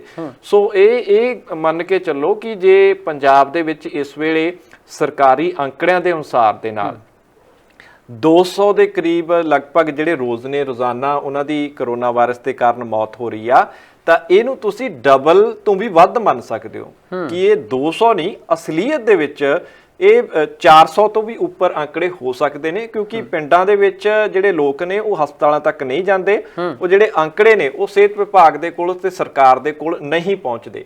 ਤੇ ਫਿਰ ਉਸ ਤੋਂ ਬਾਅਦ ਪਿੰਡਾਂ ਦੇ ਵਿੱਚ ਕੀ ਹੁੰਦਾ ਕਿ ਜਦੋਂ ਕਿਸੇ ਦਾ ਦੇਹਾਂਤ ਹੋ ਗਿਆ ਤੇ ਫਿਰ ਉਹਦਾ ਫਿਰ ਸੰਸਕਾਰ ਕਰ ਦਿੰਦੇ ਨੇ ਤੇ ਫਿਰ ਉਹ ਗੱਲ ਕਰੋਨਾ ਦੇ ਰਿਕਾਰਡ ਦੇ ਵਿੱਚ ਨਹੀਂ ਆਉਂਦੀ। ਸੋ ਇੱਥੇ ਸਰਕਾਰ ਵੀ ਆਪਣੀ ਜਗ੍ਹਾ ਤੇ ਸਹੀ ਹੈ, ਜਿਹੜੀਆਂ ਵਿਰੋਧੀ ਧਿਰਾਂ ਗੱਲ ਕਰ ਰਹੀਆਂ ਨੇ ਉਹ ਵੀ ਕਿਤੇ ਨਾ ਕਿਤੇ ਆਪਣੀ ਜਗ੍ਹਾ ਤੇ ਸਹੀ ਨੇ। ਇਹ ਇਕੱਲੇ ਪੰਜਾਬ ਦੀ ਉਹ ਗੱਲ ਨਹੀਂ, ਇਹ ਭਾਰਤ ਦੀ ਕਿਸੇ ਵੀ ਸਟੇਟ ਦੇ ਵਿੱਚ ਚਲੇ ਜਾਓ ਇਹੀ ਚੀਜ਼ ਹੈ। ਇਹ ਨਹੀਂ ਹੈ ਕਿ ਪੰਜਾਬ ਸਰਕਾਰ ਨਹੀਂ ਅੰਕੜੇ ਪੂਰੇ ਦੱਸ ਰਹੀ, ਇਹ ਸਰਕਾਰ ਕੋਲ ਅੰਕੜੇ ਪਹੁੰਚ ਹੀ ਉਹਨੇ ਰਹੇ ਨੇ। ਇਹ ਹਰਿਆਣੇ ਦੇ ਵਿੱਚ ਚਲੇ ਜਾਓ ਉੱਥੇ ਵੀ ਤੁਹਾਨੂੰ ਇਹੀ ਮਿਲੇਗਾ, ਪੂਰੇ ਆਲ ਓਵਰ ਇੰਡੀਆ ਦੇ ਅੰਕੜਿਆਂ ਨੂੰ ਤੁਸੀਂ ਦੇਖ ਲਓ ਉੱਥੇ ਵੀ ਇਹੀ ਚੀਜ਼ ਹੋ ਰਹੀ ਆ। ਸੋ 100% ਦੀ ਅੰਕੜੇ ਕਦੇ ਵੀ ਨਾ ਤਾਂ ਪਿਛਲੇ ਸਾਲ ਆਏ ਨੇ ਸਰਕਾਰ ਦੇ ਕੋਲ ਸਿਹਤ ਵਿਭਾਗ ਕੋਲ, ਨਾ ਇਸ ਵਾਰ ਆਏ ਨੇ। ਸੋ ਇਹ ਗੱਲ ਤਾਂ ਪੱਕੀ ਹੈ। ਬਾਕੀ ਦੂਸਰੀ ਜਿਹੜੀ ਗੱਲ ਹੈ ਤੁਸੀਂ ਵੈਕਸੀਨ ਦੀ ਗੱਲ ਕਹੀ ਹੈ, ਇਹ ਗੱਲ ਬਿਲਕੁਲ ਸਹੀ ਹੈ ਕਿ ਇਸ ਵੇਲੇ ਸਰਕਾਰ ਦੇ ਕੋਲ ਵੈਕਸੀਨ ਹੀ ਨਹੀਂ ਹੈ।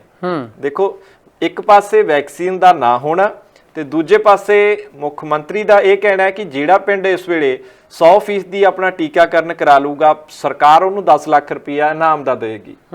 ਵੀ ਜੇ ਪਿੰਡ ਹੁਣ ਅੱਗੇ ਵੀ ਆ ਰਹੇ ਨੇ ਤੇ ਉਹ ਕਹਿ ਰਹੇ ਨੇ ਕਿ ਕੈਂਪ ਲਾ ਦਿਓ, ਕੈਂਪ ਲਗਾਉਣਾ ਤਾਂ ਦੂਰ, ਤੁਸੀਂ ਕਿਸੇ ਸਰਕਾਰੀ ਹਸਪਤਾਲ ਦੇ ਵਿੱਚ ਕਿਸੇ ਵੀ ਚਲੇ ਜਾਓ ਤੁਹਾਨੂੰ ਈਜ਼ੀਲੀ ਜਿਹੜੀ ਆ ਵੈਕਸੀਨ ਉਹ ਨਹੀਂ ਮਿਲੂਗੀ। ਰੋਜ਼ਾਨਾ ਬਹੁਤ ਸਾਰੇ ਲੋਕ ਨੇ ਹਸਪਤਾਲਾਂ ਦੇ ਵਿੱਚ ਆਉਂਦੇ ਨੇ ਜਿਨ੍ਹਾਂ ਦਾ ਕਈਆਂ ਦਾ ਨੰਬਰ ਵੀ ਆ ਜਾਂਦਾ, ਕਈ ਨੰਬਰ ਤੋਂ ਬਿਨਾਂ ਵੀ ਜਾਂਦੇ ਨੇ, ਪਰ ਉੱਥੇ ਜਾ ਕੇ ਉਹਨਾਂ ਨੂੰ ਪਤਾ ਲੱਗਦਾ ਕਿ ਵੈਕਸੀਨ ਦੀ ਕਮੀ ਹੈ, ਵੈਕਸੀਨ ਹੈ ਹੀ ਨਹੀਂ। ਤੇ ਕੱਲ ਪਰਸੋਂ ਪਟਿਆਲੇ ਜ਼ਿਲ੍ਹੇ ਦੇ ਵਿੱਚ ਵੀ ਇਹ ਅੰਕੜੇ ਆਏ ਸੀ, ਨਾਭਾ ਸ਼ਹਿਰ ਦੇ ਵਿੱਚੋਂ ਵੀ ਉੱਥੇ ਵੀ ਇਹ ਖਬਰ ਸਾਹਮਣੇ ਆਈ ਸੀ ਕਿ ਜੋ ਹਸਪਤਾਲ ਸਿਵਲ ਹਸਪਤਾਲ ਆ ਉੱਥੇ ਕਰੋਨਾ ਵੈਕਸੀਨ ਲਗਾਉਣ ਆਏ ਲੋਕਾਂ ਨੂੰ ਵਾਪਸ ਮੁੜਨਾ ਪੈ ਰਿਹਾ। ਤੇ ਇਸ ਵੇਲੇ ਜੇਕਰ ਗੱਲ ਕਰੀਏ ਤਾਂ ਸਿਰਫ ਪਟਿਆਲਾ ਦੇ 2 ਹਸਪਤਾਲਾਂ ਦੇ ਵਿੱਚ ਹੀ ਵੈਕਸੀਨੇਸ਼ਨ ਹੋ ਰਹੀ ਆ। ਆਸੇ-ਪਾਸੇ ਛੋਟੇ-ਮੋਟੇ ਜਿਹੜੇ ਮੁੱਢਲੇ ਸਿਹਤ ਕੇਂਦਰ ਨੇ ਉੱਥੇ ਵੀ ਵੈਕਸੀਨ ਨਹੀਂ ਹੈ ਤੇ ਪਿੰਡਾਂ ਦੀਆਂ ਫਿਰ ਡਿਸਪੈਂਸਰੀਆਂ ਦੇ ਵਿੱਚ ਤਾਂ ਆਪਾਂ ਕਿੱਥੇ ਉਮੀਦ ਕਰ ਸਕਦੇ ਹਾਂ ਕਿ ਵੈਕਸੀਨ ਹੋ ਸਕਦੀ ਹੈ। ਪਰ ਇੱਥੇ ਸਵਾਲ ਇਹ ਹੁੰਦਾ ਕਿ ਜੇ ਕੇਂਦਰ ਸਰਕਾਰ ਤੋਂ ਵੈਕਸੀਨ ਨਹੀਂ ਮਿਲ ਰਹੀ ਤਾਂ ਕੀ ਫਿਰ ਪੰਜਾਬ ਸਰਕਾਰ ਦਾ ਫਰਜ਼ ਨਹੀਂ ਬਣਦਾ ਕਿ ਆਪਣੇ ਦੂਸਰੇ ਖਰਚੇ ਰੋਕ ਕੇ ਸਭ ਤੋਂ ਪਹਿਲਾਂ ਤੁਸੀਂ ਇਸ ਵੈਕਸੀਨ ਦੇ ਵੱਲ ਧਿਆਨ ਦਿਓ। ਦੇਖੋ ਇਸ ਵੈਕਸੀਨ ਨੂੰ ਤਾਂ ਇਸ ਵੇਲੇ ਅਸੀਂ ਆਪਾਂ ਸੰਜੀਵਨੀ ਬੂਟੀ ਤੋਂ ਘੱਟ ਨਹੀਂ ਮੰਨ ਸਕਦੇ। ਕਈ ਲੋਕ ਵਿਸ਼ਵਾਸ ਕਰਦੇ ਨੇ, ਕਈ ਲੋਕ ਵਿਸ਼ਵਾਸ ਨਹੀਂ ਕਰਦੇ ਸੀ ਪਹਿਲਾਂ ਵੈਕਸੀਨ ਤੇ ਪਰ ਹੁਣ ਉਹ ਕਰ ਰਹੇ ਨੇ। ਤੇ ਇਹੀ ਕਾਰਨ ਹੈ ਕਿ ਪਹਿਲਾਂ ਜਦੋਂ ਵੈਕਸੀਨੇਸ਼ਨ ਭੇਜੀ ਸੀ ਕੇਂਦਰ ਨੇ ਵੱਡੀ ਮਾਤਰਾ ਦੇ ਵਿੱਚ ਭੇਜੀ ਸੀ, ਲੋਕ ਹੀ ਨਹੀਂ ਗਏ ਤੇ ਉਹ ਜਿਹੜੀ ਉਹਦੀ ਐਕਸਪਾਇਰੀ ਡੇਟ ਸੀ ਵੈਕਸੀਨ ਦੀ ਉਹ ਖਤਮ ਹੋ ਗਈ ਸੀ ਤੇ ਫਿਰ ਉਹ ਨਸ਼ਟ ਕਰਨੀਆਂ ਪਈਆਂ ਸੀ। ਤੇ ਹੁਣ ਇਹ ਹੈ ਕਿ ਲੋਕਾਂ ਦੇ ਵਿੱਚ ਹੁਣ ਜਾਗਰੂਕਤਾ ਆ ਗਈ ਹੈ, ਲੋਕਾਂ ਨੂੰ ਪਤਾ ਲੱਗ ਗਿਆ ਕਿ ਜੇਕਰ ਉਹ ਵੈਕਸੀਨੇਸ਼ਨ ਕਰਾ ਲੈਂਦੇ ਆ ਤਾਂ ਉਹਨਾਂ ਦੀ ਜ਼ਿੰਦਗੀ ਸਹੀ ਸਲਾਮਤ ਰਹਿ ਸਕਦੀ ਹੈ। ਦੇਖੋ ਬਹੁਤ ਸਾਰੇ ਲੋਕਾਂ ਨੂੰ ਇਹ ਵੀ ਭਰਮ ਹੈ, ਪਹਿਲਾਂ ਲੋਕ ਇਹ ਸੋਚਦੇ ਸੀ, ਜੇ ਆਪਾਂ ਵੈਕਸੀਨ ਦੀ ਗੱਲ ਕਰ ਲਈਏ ਤਾਂ ਇਹ ਸੋਚਦੇ ਸੀ ਕਿ ਵੀ ਮੈਂ ਵੈਕਸੀਨੇਸ਼ਨ ਕਰਵਾ ਲਈ ਹੈ ਤੇ ਮੈਨੂੰ ਕਰੋਨਾ ਨਹੀਂ ਹੋ ਸਕਦਾ। ਇਹ ਦੇਖੋ ਇਹ ਧਾਰਨਾ ਵੀ ਹੁਣ ਲੋਕਾਂ ਨੂੰ ਪਤਾ ਲੱਗਣ ਲੱਗ ਗਿਆ, ਜਾਂ ਜਿਨ੍ਹਾਂ ਨੂੰ ਨਹੀਂ ਪਤਾ ਉਹਨਾਂ ਨੂੰ ਵੀ ਪਤਾ ਲੱਗਣੀ ਚਾਹੀਦੀ ਹੈ ਕਿ ਵੈਕਸੀਨੇਸ਼ਨ ਕਰਾਉਣ ਦੇ ਨਾਲ ਇਹ 100% ਕਨਫਰਮ ਨਹੀਂ ਹੋ ਜਾਂਦਾ ਕਿ ਤੁਹਾਨੂੰ ਕਰੋਨਾ ਵਾਇਰਸ ਨਹੀਂ ਹੋਏਗਾ।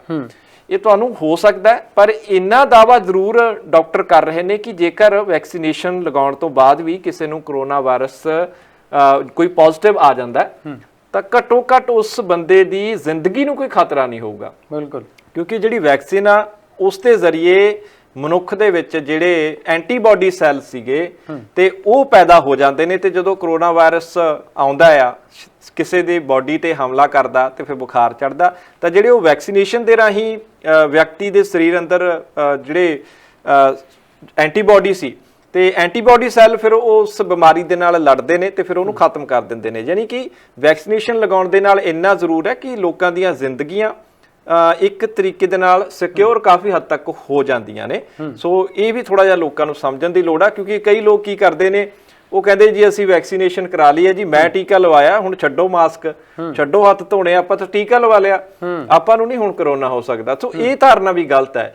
ਇਹੀ ਕਾਰਨ ਹੈ ਕਿ ਜਦੋਂ ਟੀਕਾ ਲਵਾਉਣ ਤੋਂ ਬਾਅਦ ਲੋਕ ਹੋਰ ਅਵੇਸਲੇ ਹੋ ਜਾਂਦੇ ਆ, ਮਾਸਕ ਲਾਉਣੇ ਛੱਡ ਜਾਂਦੇ ਆ, ਹੱਥ ਧੋਣੇ, ਉਹ ਸਾਰੀਆਂ ਸਾਵਧਾਨੀਆਂ ਵਰਤਣੀਆਂ ਬੰਦ ਕਰ ਦਿੰਦੇ ਨੇ ਤੇ ਫਿਰ ਉਹ ਬਾਅਦ ਵਿੱਚ ਫਿਰ ਪੋਜ਼ਿਟਿਵ ਆ ਜਾਂਦੇ ਆ। ਫਿਰ ਉਹ ਸਰਕਾਰ ਨੂੰ ਕੋਸਦੇ ਨੇ, ਯਾਰ ਮੈਂ ਤਾਂ ਟੀਕਾ ਲਵਾਇਆ ਸੀ ਤੇ ਟੀਕਾ ਤਾਂ ਜੀ ਕੋਈ ਕੰਮ ਦਾ ਨਹੀਂ ਹੈ, ਤੇ ਉਹ 4 ਬੰਦਿਆਂ ਨੂੰ ਹੋਰ ਨੂੰ ਕਹਿੰਦਾ ਕਿ ਮੈਂ ਤਾਂ ਟੀਕਾ ਲਵਾਇਆ ਸੀ, ਮੈਨੂੰ ਤਾਂ ਫਿਰ ਮੈਂ ਪੋਜ਼ਿਟਿਵ ਆ ਗਿਆ।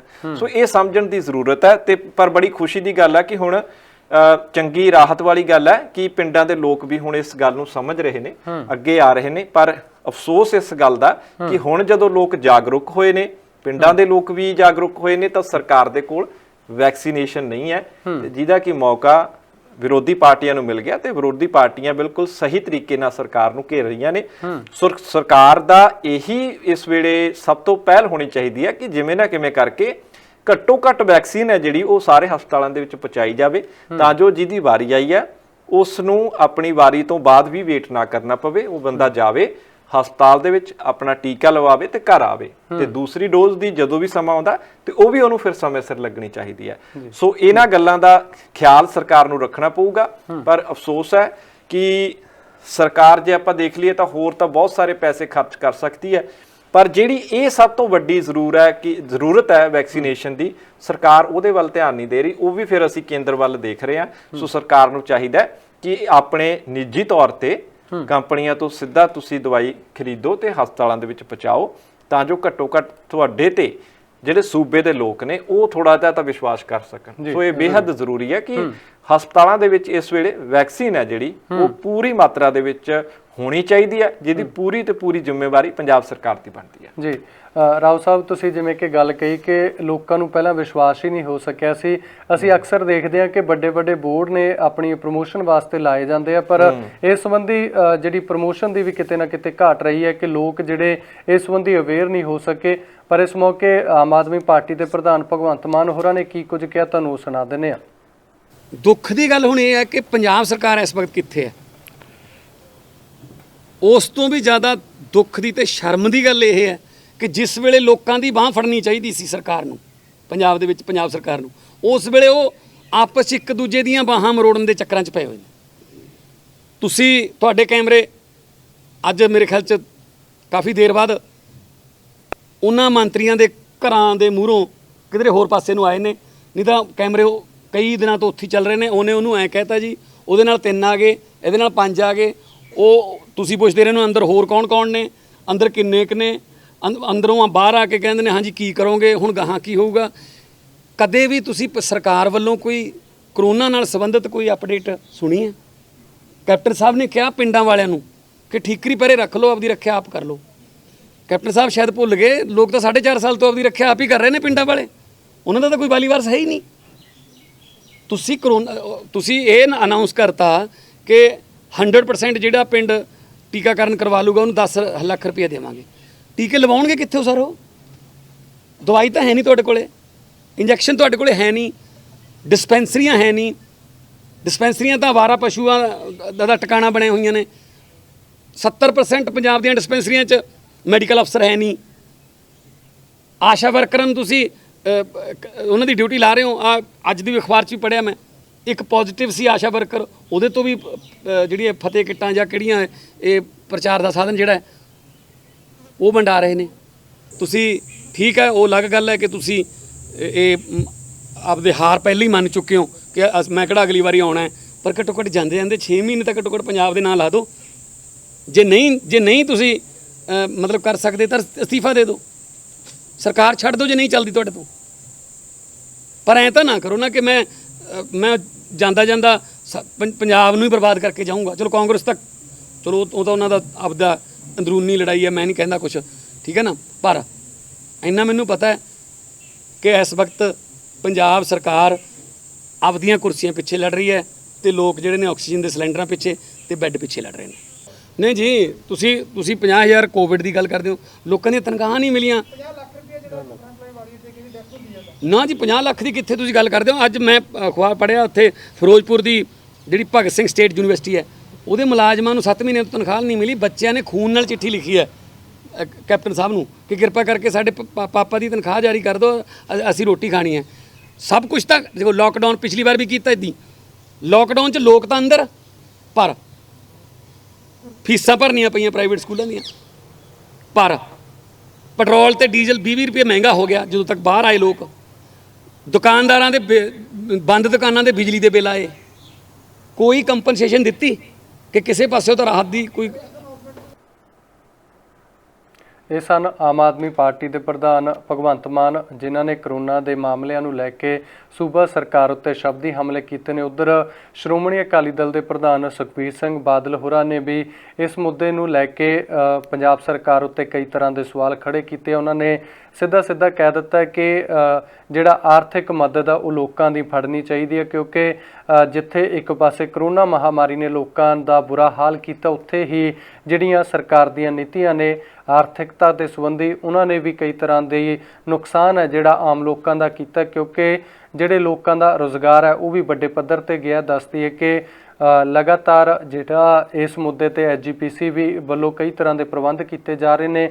ਅੱਜ ਵੀ ਇਸ ਮੌਕੇ ਤੇ ਹੀ ਸੁਖਬੀਰ ਸਿੰਘ ਬਾਦਲ ਪਹੁੰਚੇ ਸਨ ਤੇ ਲਗਾਤਾਰ ਸ਼੍ਰੋਮਣੀ ਅਕਾਲੀ ਦਲ ਵੱਲੋਂ ਇੱਕ ਮੁਹਿੰਮ ਵੀ ਚਲਾਈ ਗਈ ਹੈ, ਜਿਸ ਦੇ ਵਿੱਚ ਆਕਸੀਜਨ ਹੈ ਜਿਹੜਾ ਆਕਸੀਜਨ ਦਾਨ ਦਾ ਮੁਹਿੰਮ ਚਲਾਈ ਗਈ, ਉਹ ਬਠਿੰਡਾ ਤੋਂ ਚਲਾਈ ਗਈ ਹੈ। ਤੇ ਦੂਸਰੇ ਪਾਸੇ ਰਾਸ਼ਨ ਵੰਡਣ ਦੀ ਇੱਕ ਸਕੀਮ ਹੈ ਜਿਹੜੀ ਉਹ ਸ਼੍ਰੋਮਣੀ ਅਕਾਲੀ ਦਲ ਵੱਲੋਂ ਬੀਤੇ ਦਿਨਾਂ ਦੇ ਵਿੱਚ ਚਲਾਈ ਗਈ ਸੀ ਤੇ ਹੁਣ ਜਿਹੜੇ ਸੂਬੇ ਦੇ ਵੱਖ-ਵੱਖ ਇਲਾਕਿਆਂ ਦੇ ਵਿੱਚ ਉਹ ਚਲਾਈ ਜਾ ਰਹੀ ਹੈ। ਬਾਕੀ ਉਹਨਾਂ ਨੇ ਕੈਪਟਨ ਸਰਕਾਰ ਉੱਤੇ ਹੋਰ ਕੀ ਕੁਝ ਕਿਹਾ, ਤੁਹਾਨੂੰ ਉਹ ਸੁਣਾ ਦਿੰਦੇ ਹਾਂ।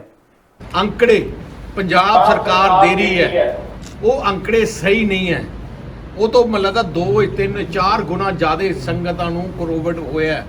ਜਿਹੜੀ ਮੌਤਾਂ ਦੀ ਗੱਲ ਹੈ, ਮੈਂ ਆਪਣਾ ਹੀ ਸਾਡੇ ਘਮਿਆਰਾ ਪਿੰਡ ਹੈ ਸਾਡੇ ਲੰਬੀ ਹਲਕੇ 'ਚ, ਹਰ ਰੋਜ਼ ਇੱਕ ਮੌਤ ਹੋ ਰਹੀ ਹੈ ਉਸ ਪਿੰਡ 'ਚ। 3 ਦਿਨ ਪਹਿਲੇ 3 ਮੌਤਾਂ ਹੋਈਆਂ ਕੋਵਿਡ ਤੋਂ।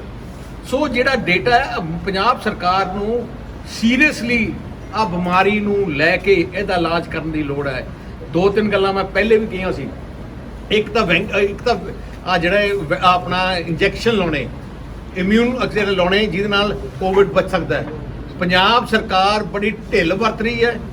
ਦੂਜੇ ਸੂਬੇ ਦੀ ਸਰਕਾਰਾਂ ਨੇ ਤੇ ਬਾਹਰੋਂ ਲੈ ਵੀ ਲਏ ਹੈ ਤੇ ਐਸਜੀਪੀਸੀ ਨੂੰ ਵੀ ਬੇਨਤੀ ਕੀਤੀ। ਐਸਜੀਪੀਸੀ ਵੀ ਕੋਸ਼ਿਸ਼ ਕਰ ਰਹੀ ਹੈ, ਮੈਂ ਬਹੁਤ ਜਲਦੀ ਐਸਜੀਪੀਸੀ ਵੀ 50 ਤੋਂ ਲੱਖ ਉਹ ਇੰਜੈਕਸ਼ਨ ਮੰਗਾ ਕੇ ਲੋਕਾਂ ਨੂੰ ਵੈਕਸੀਨੇਟ ਕਰੇਗੀ। ਪਰ ਆ ਜ਼ਿੰਮੇਵਾਰੀ ਪੰਜਾਬ ਸਰਕਾਰ ਦੀ ਵੱਡੀ ਹੈ। ਹਲੇ ਤੱਕ ਕੋਈ ਇੰਟਰਨੈਸ਼ਨਲ ਟੈਂਡਰ ਨਹੀਂ ਹੋਇਆ, ਕੋਈ ਕੰਪਨੀ ਨਾਲ ਤਾਲਮੇਲ ਨਹੀਂ ਹੋਇਆ, ਆਪਣੀਆਂ ਕੁਰਸੀਆਂ ਬਚਾਉਣ ਤੇ ਲੱਗੀ ਹੈ। ਪਿੰਡਾਂ ਵਿੱਚ ਲੋਕਾਂ ਦੇ ਮਨ 'ਚ ਦਹਿਸ਼ਤ ਫਸੀ ਪਈ ਹੈ। ਜੇ ਆਪਾਂ ਮੁੱਖ ਮੰਤਰੀ ਜੀ ਜੇ ਨਾ ਉਹਨਾਂ ਨੇ ਕੋਈ ਜਲਦ ਨਾ ਕੋਈ ਚੰਗੇ ਫੈਸਲੇ ਲਿੱਤੇ, ਬਹੁਤ ਵੱਡਾ ਪੰਜਾਬੀਆਂ ਦਾ ਨੁਕਸਾਨ ਹੋਊਗਾ। ਇੱਕ ਮੈਂ ਪੰਜਾਬ ਸਰਕਾਰ ਨੂੰ ਆਹੀ ਬੇਨਤੀ ਕਰਨਾ ਚਾਹੁੰਦਾ, ਲੋਕਾਂ ਦਾ ਬਹੁਤ ਨੁਕਸਾਨ ਹੋਇਆ। ਇਸ ਕਰਕੇ ਦੁਕਾਨਾਂ 'ਚ ਬੰਦ ਹੈ, ਫੈਕਟਰੀਆਂ ਬੰਦ ਹੈ, ਘਰਾਂ 'ਚ ਰੋਜ਼ਗਾਰ ਬੰਦ ਹੈ। ਸੋ ਘੱਟ ਤੋਂ ਘੱਟ 6 ਮਹੀਨੇ ਵਾਸਤੇ ਪੰਜਾਬ ਸਰਕਾਰ ਨੂੰ ਬਿਜਲੀ ਦੇ ਪਾਣੀ ਦੇ ਬਿੱਲ ਮਾਫ ਕਰ ਦੇਣੇ ਚਾਹੀਦੇ ਆ। 6 ਮਹੀਨੇ ਵਾਸਤੇ ਟੈਕਸ ਮਾਫ ਕਰ ਦੇਣਾ ਚਾਹੀਦਾ ਜਿਹੜਾ ਪੰਜਾਬ ਸਰਕਾਰ। ਕਈ ਸੂਬਿਆਂ ਨੇ ਕਰ ਵੀ ਦਿੱਤਾ ਹੈ, ਪਰ ਪੰਜਾਬ ਹਲੇ ਤੱਕ ਪੰਜਾਬ ਦੀ ਸਰਕਾਰ ਜਾਗੀ ਨਹੀਂ ਹੈ। ਕਈ ਸੂਬਿਆਂ ਨੇ, ਮੈਂ ਇੱਕ ਹੋਰ ਵੀ ਬੇਨਤੀ ਕਰਦਾ, ਜਿਹੜੇ ਪਰਿਵਾਰਾਂ ਦੇ ਬੱਚੇ ਪਰਿਵਾਰ ਹੀ ਖਤਮ ਹੋ ਗਏ, ਇਕੱਲੇ ਬੱਚੇ ਰਹਿ ਗਏ, ਘੱਟ ਤੋਂ ਘੱਟ ਬੱਚਿਆਂ ਦੀ ਪੜ੍ਹਾਈ ਦੀ ਜ਼ਿੰਮੇਵਾਰੀ ਉਹਨੂੰ ਲੈ ਲੈਣੀ ਚਾਹੀਦੀ ਹੈ। ਜਿਹੜੇ ਪਰਿਵਾਰ ਸਾਰਾ ਪਰਿਵਾਰ ਖਤਮ ਹੋ ਗਿਆ, ਉਹਨਾਂ ਨੂੰ ਕੋਈ ਹੋਰ ਫਾਈਨੈਂਸ਼ੀਅਲ ਸਾਧਨ ਦੀ ਉਹਨਾਂ ਨੂੰ ਜ਼ਿੰਮੇਵਾਰੀ ਜ਼ਰੂਰ ਦੇਣੀ ਚਾਹੀਦੀ ਹੈ। ਆਹ ਸਮਾਂ ਹੈ ਸਰਕਾਰਾਂ ਨੂੰ ਆਪਣੀ ਲੋਕਾਂ ਦੀ ਬਾਂਹ ਫੜਨ ਦੀ। ਇਸ ਕਰਕੇ ਮੈਂ ਅਪੀਲ ਕਰਦਾ, ਬੇਨਤੀ ਕਰਦਾ ਪੰਜਾਬ ਦੇ ਮੁੱਖ ਮੰਤਰੀ ਨੂੰ ਕਿ ਤੁਸੀਂ ਆਪਣੇ ਘਰੋਂ ਨਿਕਲੋ। ਤੁਸੀਂ ਆਪਣੇ ਦੋਨੋਂ ਇੰਜੈਕਸ਼ਨ ਲਵਾ ਲਏ ਹੈ, ਹੁਣ ਤੁਹਾਨੂੰ ਖਤਰਾ ਨਹੀਂ ਹੈ। ਤੁਸੀਂ ਜੇ ਆਪ ਨਿਕਲੋਗੇ ਤਾਂ ਆਪ ਦੇਖੋਗੇ। ਮੈਂ ਰੋਜ਼ ਪਿੰਡਾਂ ਜਾਣਾ, ਮੈਂ ਰੋਜ਼ ਗੱਲ ਕਰਦਾ, ਉਹ ਸਥਿਤੀ ਜੋ ਪਿੰਡਾਂ 'ਚ ਹੈ ਉਹ ਤੁਹਾਨੂੰ ਦਿਖਾਈ ਨਹੀਂ ਦੇ ਰਹੀ। ਅਫਸਰ ਨਹੀਂ ਦੱਸ ਰਹੇ ਜੋ ਹਾਲਾਤ ਹੈ। ਜਿੰਨੇ ਵੀ ਮੈਂ ਸੀਐਮ ਨਾਲ ਗੱਲ ਕੀਤੀ ਹੈ, ਆਪਾਂ ਅਖਬਾਰਾਂ 'ਚ ਕਰਦੇ ਨੇ ਇੱਥੇ ਵੈਂਟੀਲੇਟਰ ਹੈ, ਉੱਥੇ ਚਲਾਉਣ ਵਾਲਾ ਕੋਈ ਨਹੀਂ। ਜਿਹੜਾ ਵੈਂਟੀਲੇਟਰ ਮੈਂ ਫਿਰੋਜ਼ਪੁਰ ਦੇ ਕੇ ਗਿਆ ਸੀ, ਉਹ ਹਲੇ ਤੱਕ ਪੈਕ ਹੈ, ਇਹਨਾਂ ਨੇ ਹਲੇ ਤੱਕ ਚਲਾਇਆ ਨਹੀਂ ਹੈ। ਜੇ ਵੈਂਟੀਲੇਟਰ ਤੁਸੀਂ ਦੇਖੋ, ਸੈਂਟਰ ਸਰਕਾਰ ਨੇ 800 ਵੈਂਟੀਲੇਟਰ ਭੇਜੇ ਸੀ ਬਾਬਾ ਫਰੀਦ ਯੂਨੀਵਰਸਿਟੀ, ਹਲੇ ਤੱਕ ਡੱਬਿਆਂ 'ਚ ਨਹੀਂ ਖੋਲੇ। ਆਹ ਸਰਕਾਰ ਹੈ। ਜੇ ਤੁਸੀਂ ਹੁਣ ਨਾ ਜਾਗੇ ਤਾਂ ਬਹੁਤ ਵੱਡਾ ਨੁਕਸਾਨ ਹੋ ਜਾਊਗਾ। ਇਸ ਕਰਕੇ ਮੈਂ ਵਧਾਈ ਦੇਣਾ ਚਾਹੁੰਦਾ ਸ਼੍ਰੋਮਣੀ ਗੁਰਦੁਆਰਾ ਪ੍ਰਬੰਧਕ ਕਮੇਟੀ ਨੂੰ, ਬਹੁਤ ਵਧੀਆ ਜ਼ਿੰਮੇਵਾਰੀ ਕੀਤੀ ਹੈ। ਮੈਂ ਸਾਰੇ ਸਾਡੀ ਲੀਡਰਸ਼ਿਪ ਫਿਰੋਜ਼ਪੁਰ ਦੀ ਬੈਠੀ ਹੈ, ਇਹਨਾਂ ਨੂੰ ਕਹਿਣਾ ਕਿ ਜੋ ਸਪੋਰਟ ਤੁਸੀਂ ਦੇ ਸਕਦੇ ਹੋ, ਜਿਹੜੇ ਪਰਿਵਾਰਾਂ ਵਿੱਚ ਰੋਟੀ ਪੱਕਣ ਦਾ ਸਮਾਂ ਨਹੀਂ ਹੈ, ਪਕਾਉਣ ਦਾ ਸਮਾਂ ਨਹੀਂ, ਕਿਉਂਕਿ ਕੋਵਿਡ ਨਾਲ ਸਾਰਾ ਪਰਿਵਾਰ ਫਸ ਗਿਆ, ਮੈਂ ਵਰਕਰਾਂ ਨੂੰ ਬੇਨਤੀ ਕਰਦਾ ਉਹਨਾਂ ਦੇ ਘਰੇ ਰੋਟੀ ਪਹੁੰਚਾਓ। 44 ਹਲਕਿਆਂ ਸੇਵਾ ਸ਼ੁਰੂ ਹੋ ਗਈ, ਲੰਗਰ ਸੇਵਾ ਵੀ ਸ਼ੁਰੂ ਹੋ ਗਈ। ਮੈਂ ਕੱਲ ਆਪਣੇ ਬਠਿੰਡੋਂ ਇੱਕ ਆਕਸੀਜਨ ਸੇਵਾ ਵੀ ਸ਼ੁਰੂ ਕੀਤੀ ਹੈ ਘਰ ਘਰ, ਜਿਨ੍ਹਾਂ ਨੂੰ ਘਰੇ ਕੋਈ ਸਿਲੰਡਰ ਦੀ ਲੋੜ ਹੈ ਅਸੀਂ ਮਸ਼ੀਨਾਂ ਉੱਥੇ ਰੱਖ ਲਈਆਂ, ਉੱਥੇ ਤੇ ਉੱਥੇ ਸੇਵਾ ਕਰ ਰਹੇ ਹਾਂ। ਬਾਕੀ ਹਲਕਿਆਂ 'ਚ ਵੀ ਅਸੀਂ ਪੁੱਛ ਕੇ ਉੱਥੋਂ ਵੀ ਆਕਸੀਜਨ ਦੀ ਸੇਵਾ ਸ਼ੁਰੂ ਕਰਨ ਲੱਗੇ ਹਾਂ ਕਿ ਕੋਈ ਪਰਿਵਾਰਾਂ ਹਸਪੀਟਲ ਨਹੀਂ ਜਾ ਸਕਦੀ ਜਾਂ ਜਗ੍ਹਾ ਨਹੀਂ ਮਿਲਦੀ, ਘੱਟ ਤੋਂ ਘੱਟ ਉਹਨਾਂ ਦੇ ਘਰੇ ਅਸੀਂ ਆਕਸੀਜਨ ਕਨਸੈਂਟਰੇਟਰ ਭੇਜ ਦਈਏ। ਉਹ ਵੀ ਸੇਵਾ ਸ਼ੁਰੂ ਹੋ ਗਈ ਹੈ ਤੇ ਉਹ ਵੀ ਕਾਫੀ ਸਫਲ ਹੋ ਗਈ ਹੈ, ਕਿਉਂਕਿ ਉਹਦੇ ਕਾਫੀ ਲੋਕਾਂ ਦੇ ਘਰਾਂ 'ਚ ਅਸੀਂ ਕਨਸੈਂਟਰੇਟਰ ਭੇਜ ਵੀ ਦਿੱਤੇ। ਇਹ ਸਨ ਸ਼੍ਰੋਮਣੀ ਅਕਾਲੀ ਦਲ ਦੇ ਪ੍ਰਧਾਨ ਸੁਖਬੀਰ ਸਿੰਘ ਬਾਦਲ, ਜਿਨ੍ਹਾਂ ਨੇ ਕਰੋਨਾ ਸੰਬੰਧੀ ਹੈ ਜਿਹੜੀ ਜਾਣਕਾਰੀ ਸਾਂਝੀ ਕੀਤੀ ਹੈ। ਹੁਣ ਗੱਲ ਹੈ ਜਿਹੜੀ ਇੱਕ ਹੋਰ ਆਮ ਆਦਮੀ ਪਾਰਟੀ ਦੇ ਆਗੂ ਅਨਮੋਲ ਗਗਨ ਮਾਨ ਹੋਰਾਂ ਦੀ ਕਰ ਲੈਂਦੇ ਆ। ਉਹ ਅੱਜ ਖੰਨਾ ਦੇ ਪਿੰਡ ਮਹਿੰਦੀਪੁਰ ਪਹੁੰਚੇ ਸਨ, ਜਿਸ ਦੀ ਇੱਕ ਵੀਡੀਓ ਸੋਸ਼ਲ ਮੀਡੀਆ ਤੇ ਲਗਾਤਾਰ ਵਾਇਰਲ ਹੋ ਰਹੀ ਸੀ, ਜਿਸ ਦੇ ਵਿੱਚ ਇਹ ਦਾਅਵਾ ਕੀਤਾ ਜਾ ਰਿਹਾ ਸੀ ਕਿ ਇਸ ਪਰਿਵਾਰ ਦੇ ਕੋਲੋਂ ਕਰੀਬ 5 ਸਾਲਾਂ ਤੋਂ ਬਿਜਲੀ ਜਿਹੜੀ ਗੁੱਲ ਹੈ, ਜਿਹੜੇ ਇਸ ਸਮੇਂ ਗਰਮੀ ਦਾ ਮੌਸਮ ਚੱਲ ਰਿਹਾ, ਗਰਮੀ ਦੇ ਵਿੱਚ ਹਰ ਇੱਕ ਵਿਅਕਤੀ ਨੂੰ ਪੱਖੇ ਦੀ ਜ਼ਰੂਰਤ ਹੁੰਦੀ ਹੈ, ਪਰ ਬਿੱਲ ਨਾ ਭਰਨ ਕਰਕੇ ਉਹਨਾਂ ਦਾ ਜਿਹੜਾ ਬਿਜਲੀ ਦਾ ਬਿੱਲ ਹੈ ਉਹ ਜਿਹੜਾ ਮੀਟਰ ਹੈ ਉਹ ਕੱਟ ਦਿੱਤਾ ਗਿਆ ਸੀ। ਤੇ ਉਸ ਤੋਂ ਬਾਅਦ ਇਹ ਗਰੀਬ ਪਰਿਵਾਰ ਹੈ ਜਿਹੜਾ ਬਿਜਲੀ ਦੀ ਬਿਨਾਂ ਆਪਣੀ ਜੀਵਨ ਹੈ ਜਿਹੜਾ ਬਤੀਤ ਕਰ ਰਿਹਾ ਸੀ ਲਗਾਤਾਰ।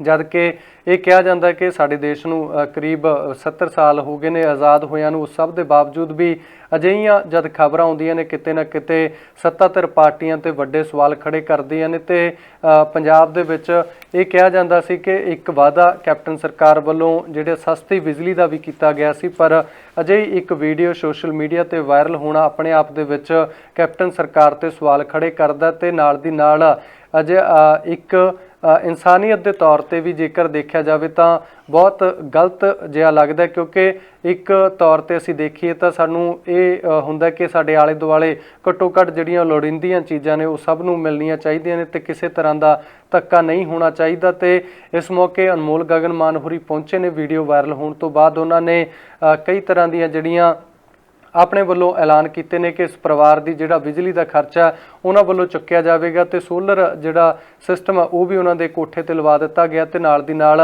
ਬਿਜਲੀ ਦਾ ਜਿਹੜਾ ਪ੍ਰਬੰਧ ਆ ਉਸ ਘਰ ਦੇ ਵਿੱਚ ਹੁਣ ਕਰ ਦਿੱਤਾ ਗਿਆ। ਤੇ ਉਹਨਾਂ ਦਾ ਦਾਅਵਾ ਹੈ ਕਿ ਜਦ ਤੱਕ ਮੇਰੇ ਸਾਹ ਦੇ ਵਿੱਚ ਸਾਹ ਨੇ ਉਦੋਂ ਤੱਕ ਇਸ ਘਰ ਦੇ ਵਿੱਚੋਂ ਬਿਜਲੀ ਗੁੱਲ ਨਹੀਂ ਹੋਵੇਗੀ। ਇਸ ਮੌਕੇ ਤੇ ਪਹੁੰਚੇ ਉਹਨਾਂ ਨੇ ਹੋਰ ਕੀ ਕੁਝ ਕਿਹਾ ਤੁਹਾਨੂੰ ਸੁਣਾ ਦਿੰਦੇ ਆ। ਦੇਖੋ ਇਹਨਾਂ ਦਾ ਜਿਹਦੇ ਉੱਤੇ ਜ਼ੋਰ ਚੱਲ ਜਾਂਦਾ ਜੀ ਉੱਤੇ ਜ਼ੋਰ ਚਲਾਉਂਦੇ ਆ। ਮੈਂ ਕਹਿੰਦੀ ਵੀ ਪਰਿਵਾਰ ਦੇ ਹਾਲਾਤ ਵੇਖ ਲੈਣ। ਛੋਟਾ ਜਿਹਾ ਘਰ ਆ, 2 ਮੱਝਾਂ ਨੇ। ਮੈਂ ਪਹਿਲਾਂ ਵੀ ਦੱਸਿਆ ਵੀ ਫਾਦਰ ਸਾਹਿਬ ਡਿਪਰੈਸ਼ਨ ਦੇ ਵਿੱਚ ਆ। ਗਰੀਬ ਦੀ ਸੁਣਨ ਵਾਲਾ ਇਸ ਪੰਜਾਬ ਦੇ ਵਿੱਚ ਕੋਈ ਨਹੀਂ। ਗਰੀਬ ਨੂੰ ਇਹਨਾਂ ਨੂੰ ਲੱਗਦਾ ਵੀ ਜਿੰਨਾ ਦਬਾ ਸਕਦੇ ਇਹਨਾਂ ਦੀ ਕਿਹੜਾ ਕੋਈ ਆਵਾਜ਼ ਚੱਕ ਸਕਦੇ ਆ। ਇਹ ਤਾਂ ਜੇ ਅੱਜ ਸਾਨੂੰ ਇਹ ਖਬਰ ਨਾ ਪਤਾ ਲੱਗਦੀ ਤਾਂ ਸ਼ਾਇਦ ਇਹ ਪਰਿਵਾਰ ਨੇ ਹੋਰ ਕਿੰਨੇ ਸਾਲ ਇਸੇ ਦੁੱਖ 'ਚ ਰਹਿਣਾ ਸੀ। ਮੈਂ ਸਾਰੇ ਪਿੰਡਾਂ ਨੂੰ ਵੀ ਇਹ ਗੁਜ਼ਾਰਿਸ਼ ਕਰਦੀ ਹਾਂ ਵੀ ਆਪਣੇ ਆਸ-ਪਾਸ ਦੇਖੋ ਵੀ ਕੋਈ ਜ਼ਰੂਰਤਮੰਦ ਆ ਤੇ ਦਸਵੰਧ ਕੱਢ ਕੇ ਸਹਾਇਤਾ ਕਰੋਗੇ। ਕਿਸੇ ਦੀ ਬਦਦੁਆ ਨਾ ਲਓ ਜਿਹੜੀ ਸਰਕਾਰਾਂ ਲੈ ਰਹੀਆਂ ਨੇ ਤੇ ਇਹੋ ਜਿਹੇ ਢਾਂਚਾ ਲੈ ਰਿਹਾ ਸਰਕਾਰੀ ਢਾਂਚਾ। ਜਾਂ ਇਹ ਜੇਈ ਦੀ ਗੱਲ ਕਰ ਰਹੇ ਸੀ, ਇਹ ਤੋਂ ਕੀ ਨਾਮ ਹੈ ਜੀ ਉਹਨਾਂ ਦਾ? ਪਵਿੱਤਰ ਸਿੰਘ ਜੇਈ ਆ ਜਿਹੜਾ। ਸੋ ਇਹਨਾਂ ਤੋਂ 50,000 ਮੀਟਰ ਲਵਾਉਣ ਦੀ ਡਿਮਾਂਡ ਕੀਤੀ, ਫਿਰ ਇਹਨਾਂ ਤੋਂ 2.5 ਲੱਖ ਰੁਪਈਆ ਮੰਗਿਆ ਕਿ ਹੁਣ ਤੁਹਾਨੂੰ ਜੁਰਮਾਨਾ ਲੱਗੂ। ਆਪੇ ਹੀ ਇੱਥੇ ਡਾਇਰੈਕਟ ਤਾਰ ਲਾ ਗਏ ਸੀ। ਸੋ ਇਹੋ ਜਿਹੇ ਹਾਲਾਤ ਵੇਖ ਕੇ ਕਿਸੇ ਦਾ ਵੀ ਕਾਲਜਾ ਬਾਹਰ ਆਉਣਾ। ਤੇ ਮੈਂ ਪਿੰਡਾਂ ਵਾਲਿਆਂ ਨੂੰ ਕਹਿੰਦੀ ਆ ਵੀ ਘੱਟੋ ਘੱਟ ਮਸਲੇ ਨੂੰ ਚੱਕੋ, ਤਾਂ ਕਿ ਤੁਸੀਂ ਇੱਕ ਇੱਟ ਚੱਕੋਗੇ ਮਗਰੋਂ 100 ਇੱਟਾਂ ਲੈ ਕੇ ਲੋਕ ਆਉਣਗੇ। ਮਸਲੇ ਨੂੰ ਚੱਕਣਾ ਸਿੱਖੋ ਤੇ ਇਹੋ ਜਿਹੇ ਪਰਿਵਾਰਾਂ ਦੀ ਅਸੀਂ ਰਲ ਮਿਲ ਕੇ ਆਪ ਮਦਦ ਕਰਨੀ ਆ ਸਾਰਿਆਂ ਨੇ ਇਕੱਠੇ ਹੋ ਕੇ। ਸਾਡੇ ਕੋਈ ਪੰਜਾਬ ਦੀ ਧਰਤੀ ਉੱਤੇ, ਬਾਬੇ ਨਾਨਕ ਦੀ ਧਰਤੀ ਤੇ ਕੋਈ ਭੁੱਖਾ ਨਹੀਂ ਸੌਣਾ ਚਾਹੀਦਾ, ਨਾ ਹੀ ਇਸ ਧਰਤੀ ਉੱਤੇ ਕੋਈ ਬਿਨਾਂ ਲਾਈਟ ਤੋਂ ਕਿਸੇ ਇਹੋ ਜਿਹੀ ਚੀਜ਼ ਤੋਂ, ਬੇਸਿਕ ਮੁੱਢਲੀ ਸਹੂਲਤ ਤੋਂ ਦੂਰ ਰਹਿਣਾ ਚਾਹੀਦਾ। ਥੋੜਾ ਟਾਈਮ ਖੜ ਜਾਓ, ਕੁਛ ਮਹੀਨੇ ਰਹਿ ਗਏ, ਸਾਲ ਰਹਿ ਗਿਆ। ਸਾਡੀ ਸਰਕਾਰ ਆਉਂਦੀ ਆਮ ਆਦਮੀ ਪਾਰਟੀ ਦੀ, ਸਾਰਾ ਕੁਝ ਕਰਾਂਗੇ, ਹਰ ਇੱਕ ਚੀਜ਼ ਕਰਕੇ ਦੇਵਾਂਗੇ। ਕਿਸੇ ਨੂੰ ਬਿਜਲੀ ਦੀ ਕਿੱਲਤ ਨਹੀਂ ਆਊਗੀ। ਕੋਈ ਗਰੀਬ ਇਸ ਤਰੀਕੇ 5 ਸਾਲ ਬੱਲਬ ਤੋਂ ਬਿਨਾ, ਰੌਸ਼ਨੀ ਤੋਂ ਬਿਨਾ ਨਹੀਂ ਤਰਸੂਗਾ। ਦੀਵੇ ਬਾਲ ਕੇ ਮਾਤਾ ਨੇ 5 ਸਾਲ ਕੱਢੇ ਨੇ। ਬਾਈ ਜੀ ਗੱਲ ਇਹ ਆ ਵੀ ਅਸੀਂ ਆ ਗਏ ਆ ਨਾ, ਵੱਡੀ ਗੱਲ ਇਹ ਆ ਵੀ ਹਰ ਚੀਜ਼ ਉੱਤੇ ਜੇ ਅਸੀਂ ਸਿਆਸਤ ਵਾਲੇ, ਅੱਜ ਮੈਨੂੰ ਨਹੀਂ ਲੱਗਦਾ ਵੀ ਉਹ ਰਾਜਨੀਤੀ ਵਾਲੇ ਸਵਾਲ ਚੱਕਣ ਦਾ ਵੇਲਾ। ਜੇ ਅੱਜ ਅਸੀਂ ਆ ਕੇ ਖੜੇ ਆ ਤਾਂ ਉਸ ਚੀਜ਼ ਨੂੰ ਜਿਹੜਾ ਆ ਗਿਆ ਉਹੀ ਭਲਾ ਹੈ। ਕੋਈ ਇਹ ਨਹੀਂ ਹੈ ਵੀ ਮੈਂ ਆ ਕੇ ਕੋਈ ਬਹੁਤ ਵੱਡਾ ਕੰਮ ਕਰ ਦਿੱਤਾ। ਸਾਡਾ ਫਰਜ਼ ਹੈ ਬਾਈ ਜੀ। ਅਸੀਂ ਆਪਣੇ 5 ਸਾਲ ਗੁਜ਼ਾਰੇ ਨੇ ਜੀ। ਹਰ ਇੱਕ ਦੇ ਘਰ ਲਾਈਟ ਹੋਣੀ ਚਾਹੀਦੀ ਆ। ਦੇਖੋ ਜੀ ਸਰਕਾਰਾਂ ਕਹਿੰਦੀਆਂ ਨੇ ਵੀ ਅਸੀਂ ਬਿਜਲੀ ਫ੍ਰੀ ਦਿੰਦੇ ਆ। ਦੇਖੋ ਅਸੀਂ ਕਿੰਨੇ ਪਰੇਸ਼ਾਨ ਆ 5 ਸਾਲ ਤੋਂ ਜੀ। ਸਾਨੂੰ ਤਾਂ ਕੋਈ ਲੱਗਿਆ ਨਹੀਂ ਹੈਗਾ ਵੀ ਇਹ ਬਿਜਲੀ ਫ੍ਰੀ ਦਿੰਦੇ ਹੋਣਗੇ ਜੀ। ਤੇ ਬਾਕੀ ਦੇਖੋ ਹੁਣ ਜਿਹੜੀਆਂ ਹੁਣ ਬਾਹਰ ਆਪਣੀਆਂ ਜ਼ਮੀਨਾਂ ਨੇ ਆਪਾਂ ਨੂੰ ਕਿੰਨਾ ਮਤਲਬ ਦਿੰਦੀਆਂ ਨੇ ਜੀ। ਉਹ ਤੁਹਾਡੀ ਮਤਲਬ ਕਿਹਨੇ ਗੱਲ ਉਠਾਈ ਪਹਿਲਾਂ ਤੁਹਾਡੇ ਇਸ ਮੁੱਦੇ ਬਾਰੇ? ਇਹ ਜੀ ਆਪਣੇ ਪੈਲ ਤੋਂ ਨੇ ਗੁਰਦੀਪ ਵੀਰ ਜੀ ਕਾਲੀ ਜੀ ਹਾਂਜੀ, ਉਹਨਾਂ ਨੂੰ ਕਿਸੇ ਨੇ ਮੈਸੇਜ ਦਿੱਤਾ ਜੀ, ਉਹ ਮੇਰੇ ਕੋਲੇ ਪਹੁੰਚੇ ਜੀ। ਇੱਥੇ ਉਹਨਾਂ ਨੇ ਮੇਰੇ ਨਾਲ ਆ ਕੇ ਗੱਲਬਾਤ ਕਰੀ ਜੀ।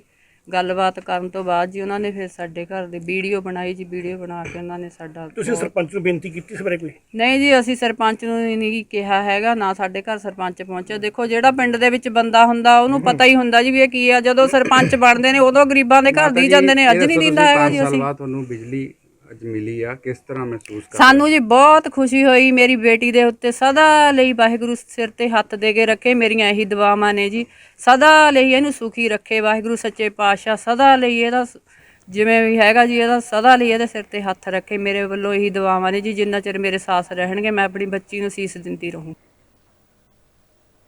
ਹੁਣ ਗੱਲ ਅਨਮੋਲ ਗਗਨ ਮਾਨ ਹੋਰਾਂ ਤੋਂ ਬਾਅਦ ਸਰਵਣ ਸਿੰਘ ਪੰਧੇਰ ਹੋਰਾਂ ਦੀ ਕਰ ਲੈਂਦੇ ਹਾਂ, ਜਿਨ੍ਹਾਂ ਨੇ ਕਿਸਾਨੀ ਮੁੱਦਾ ਤਾਂ ਜਿਹੜਾ ਲਗਾਤਾਰ ਉਠਾਉਂਦੀ ਹੈ ਤੇ ਇਸ ਪਾਸੇ ਜਿੱਥੇ ਕਿ 3 ਖੇਤੀ ਕਾਨੂੰਨ ਨੇ ਉਹਨਾਂ ਦੇ ਸੰਬੰਧੀ ਮੰਗ ਕਿਸਾਨਾਂ ਵੱਲੋਂ ਕੀਤੀ ਜਾ ਰਹੀ ਹੈ। ਕੇਂਦਰ ਸਰਕਾਰ ਵੱਲੋਂ ਜਿਹੜੇ ਉਹ ਹਲੇ ਤੱਕ ਨਾ ਮਨਜ਼ੂਰ ਕੀਤੀ ਗਈ ਹੈ, ਹਲੇ ਤੱਕ ਜਿਹੜੀਆਂ ਕਿਸਾਨਾਂ ਦੀਆਂ ਮੰਗਾਂ ਨਹੀਂ ਮੰਨੀਆਂ ਜਾ ਰਹੀਆਂ ਤੇ ਦੂਸਰੇ ਪਾਸੇ ਕਈ ਤਰ੍ਹਾਂ ਦੀਆਂ ਨੀਤੀਆਂ ਨਵੀਆਂ ਸਾਹਮਣੇ ਆ ਰਹੀਆਂ ਨੇ ਜਿਸ ਦਾ ਵਿਰੋਧ ਵੀ ਕਿਸਾਨਾਂ ਵੱਲੋਂ ਲਗਾਤਾਰ ਕੀਤਾ ਜਾ ਰਿਹਾ। ਇਸ ਮੌਕੇ ਸਰਵਣ ਸਿੰਘ ਪੰਧੇਰ ਹੋਰਾਂ ਨੇ ਬਾਕੀ ਕੁਝ ਕੀ ਕਿਹਾ ਤੁਹਾਨੂੰ ਉਹ ਸੁਣਾ ਦਿੰਦੇ ਹਾਂ। ਮੈਂ ਸਰਵਣ ਸਿੰਘ ਪੰਧੇਰ ਕਿਸਾਨ ਮਜ਼ਦੂਰ ਸੰਘਰਸ਼ ਕਮੇਟੀ ਦਾ ਸੂਬਾ ਜਨਰਲ ਸਕੱਤਰ ਬੋਲਦਾ ਜੀ। ਲਗਾਤਾਰ ਜਿਹੜੇ ਆ ਆਪਣੇ ਫਸਲਾਂ ਦੇ ਰੇਟ ਆ ਉਹ ਸਾਨੂੰ ਲਾਹੇਮੰਦ ਕਦੀ ਵੀ ਨਹੀਂ ਮਿਲੇ ਤੇ ਜਿਹੜੀਆਂ ਸਾਡਾ ਆਪਣੇ ਖਾਦਾਂ ਦੇ ਦਵਾਈਆਂ ਦੇ ਬੀਜਾਂ ਦੇ ਰੇਟ ਵੱਧਦੇ ਰਹੇ। ਇੱਕ ਬਣੇ ਪ੍ਰਧਾਨ ਮੰਤਰੀ ਜੀ ਦਾਅਵਾ ਕਰਦੇ ਰਹੇ ਆ ਕਿ ਅਸੀਂ ਆਮਦਨ ਦੁੱਗਣੀ ਕਰਨੀ ਆ। ਤੋਂ DAP ਪਹਿਲੋਂ ਪੌਣੇ 500 ਤੋਂ ਚੱਕ ਕੇ 1200 ਦੀ ਹੁਣ 1900 ਦੀ ਕੀਤੀ ਸੀ। ਪਰ ਜਿਹੜੀਆਂ ਅੱਜ ਖਬਰਾਂ ਹੁਣ ਆਈਆਂ ਵੀ ਜਿਵੇਂ ਕਿਸਾਨ ਅੰਦੋਲਨ ਦਾ ਦਬਾਅ ਆ, ਜਿਵੇਂ ਲਗਾਤਾਰ ਅਸੀਂ ਆਵਾਜ਼ ਚੱਕਦੇ ਰਹੇ ਵੀ ਕੇਂਦਰ ਸਰਕਾਰ ਨੇ 12,775 ਕਰੋੜ ਦੀ ਸਬਸਿਡੀ ਜਾਰੀ ਰੱਖੀ ਆ ਤੇ ਹੁਣ ਲਗਭਗ 1200 ਰੁਪਏ ਤੇ ਜੋ ਮੈਨੂੰ ਅਜੇ ਤੱਕ ਖਬਰਾਂ ਹੋਰ ਸਪਸ਼ਟ ਹੋ ਜੂ ਵੀ ਇਹ ਬੋਰੀ ਉਹਨੇ ਰੁਪਏ ਦੀ ਹੋਊਗੀ ਤੇ ਇਹ ਲੋਕਾਂ ਦੀ ਆਵਾਜ਼ ਆ। ਅਸੀਂ ਤਾਂ ਕਹਿੰਦੇ ਸਬਸਿਡੀਆਂ ਭਾਰਤ ਸਰਕਾਰ ਨੂੰ ਹੋਰ ਵਧਾਉਣੀਆਂ ਚਾਹੀਦੀਆਂ ਔਰ ਜਿਸ ਤਰ੍ਹਾਂ ਨਾਲ ਪੂਰੇ ਦੇਸ਼ ਦੇ ਕਿਸਾਨ ਮਜ਼ਦੂਰ ਅੰਦੋਲਨ ਕਰ ਰਹੇ ਆ ਇਹ ਖੇਤੀ ਦੇ ਕਾਨੂੰਨਾਂ ਨੂੰ ਵਾਪਸ ਲੈਣ ਲਈ ਤੇ ਪ੍ਰਧਾਨ ਮੰਤਰੀ ਨੂੰ ਸੋਚਣਾ ਚਾਹੀਦਾ ਇਸ ਸਮੇਂ ਵਿੱਚ। ਜੇ ਉਹਨਾਂ ਨੇ ਇਹ ਸੋਚਿਆ ਵੀ ਸਾਨੂੰ ਸਬਸਿਡੀ ਬਹਾਲ ਰੱਖਣੀ ਚਾਹੀਦੀ ਆ, ਜਿਵੇਂ ਦੇਸ਼ ਦੇ ਵਿੱਚ ਉਹਨਾਂ ਦੀ ਸਰਕਾਰ ਦੇ ਵਿਰੁੱਧ ਫਤਵਾ ਆਇਆ ਵਾ ਤੇ ਕਿਤੇ ਉਹਨਾਂ ਨੇ ਆਪਣਾ ਡੈਮੇਜ ਜਿਹੜਾ ਪੋਲੀਟੀਕਲ ਡੈਮੇਜ ਸੀ ਉਹਨੂੰ ਘੱਟ ਕਰਨ ਦੀ ਯਤਨ ਕੀਤਾ ਇਸ ਜ਼ਰੀਏ ਨਾਲ ਤੇ ਉਹਨਾਂ ਨੂੰ ਕਾਨੂੰਨ ਵੀ ਵਾਪਸ ਲੈ ਕੇ ਵੱਡਾ ਦਿਲ ਕਰਕੇ ਇਹ ਅੰਦੋਲਨ ਦਾ ਕਿਸਾਨਾਂ ਮਜ਼ਦੂਰਾਂ ਦੀ ਆਵਾਜ਼ ਦਾ ਸਨਮਾਨ ਕਰਨਾ ਚਾਹੀਦਾ। ਸਬਸਿਡੀਆਂ ਹੋਰ ਕਿਸਾਨਾਂ ਨੂੰ ਦਿੱਤੀਆਂ ਜਾਣੀਆਂ ਚਾਹੀਦੀਆਂ ਵਾ। ਇਹ ਸਨ ਸਰਵਣ ਸਿੰਘ ਪੰਧੇਰ। ਇਸ ਦੌਰਾਨ ਤੁਸੀਂ ਲਗਾਤਾਰ ਸਾਡੇ ਨਾਲ ਜੁੜਦੇ ਹੋ ਤੇ ਇਸ ਮੌਕੇ ਤੁਸੀਂ ਕਾਲ ਵੀ ਕੀਤੀ ਤੇ ਸੋਸ਼ਲ ਮੀਡੀਆ ਦੇ ਵੱਖ-ਵੱਖ ਪਲੇਟਫਾਰਮ ਦੇ ਜ਼ਰੀਏ ਜੁੜੀ ਹੋ। ਉਸ ਦੇ ਲਈ ਤੁਹਾਡਾ ਬਹੁਤ-ਬਹੁਤ ਸ਼ੁਕਰੀਆ। ਜਿਹੜਾ ਅੱਜ ਦਾ ਪ੍ਰੋਗਰਾਮ ਦਾ ਸਮਾਂ ਉਹ ਸਮਾਪਤ ਹੋ ਚੁੱਕਾ ਤੇ ਜਿਹੜੀ ਮੁਲਾਕਾਤ ਹੈ ਹੁਣ ਕੱਲ੍ਹ ਹੋਵੇਗੀ ਇਹਨਾਂ ਦੋਵੇਂ ਚੈਨਲਾਂ ਤੇ। ਹੁਣ ਤੱਕ ਉਦੋਂ ਤੱਕ ਦਿਓ ਇਜਾਜ਼ਤ, ਰੱਬ ਰਾਖਾ।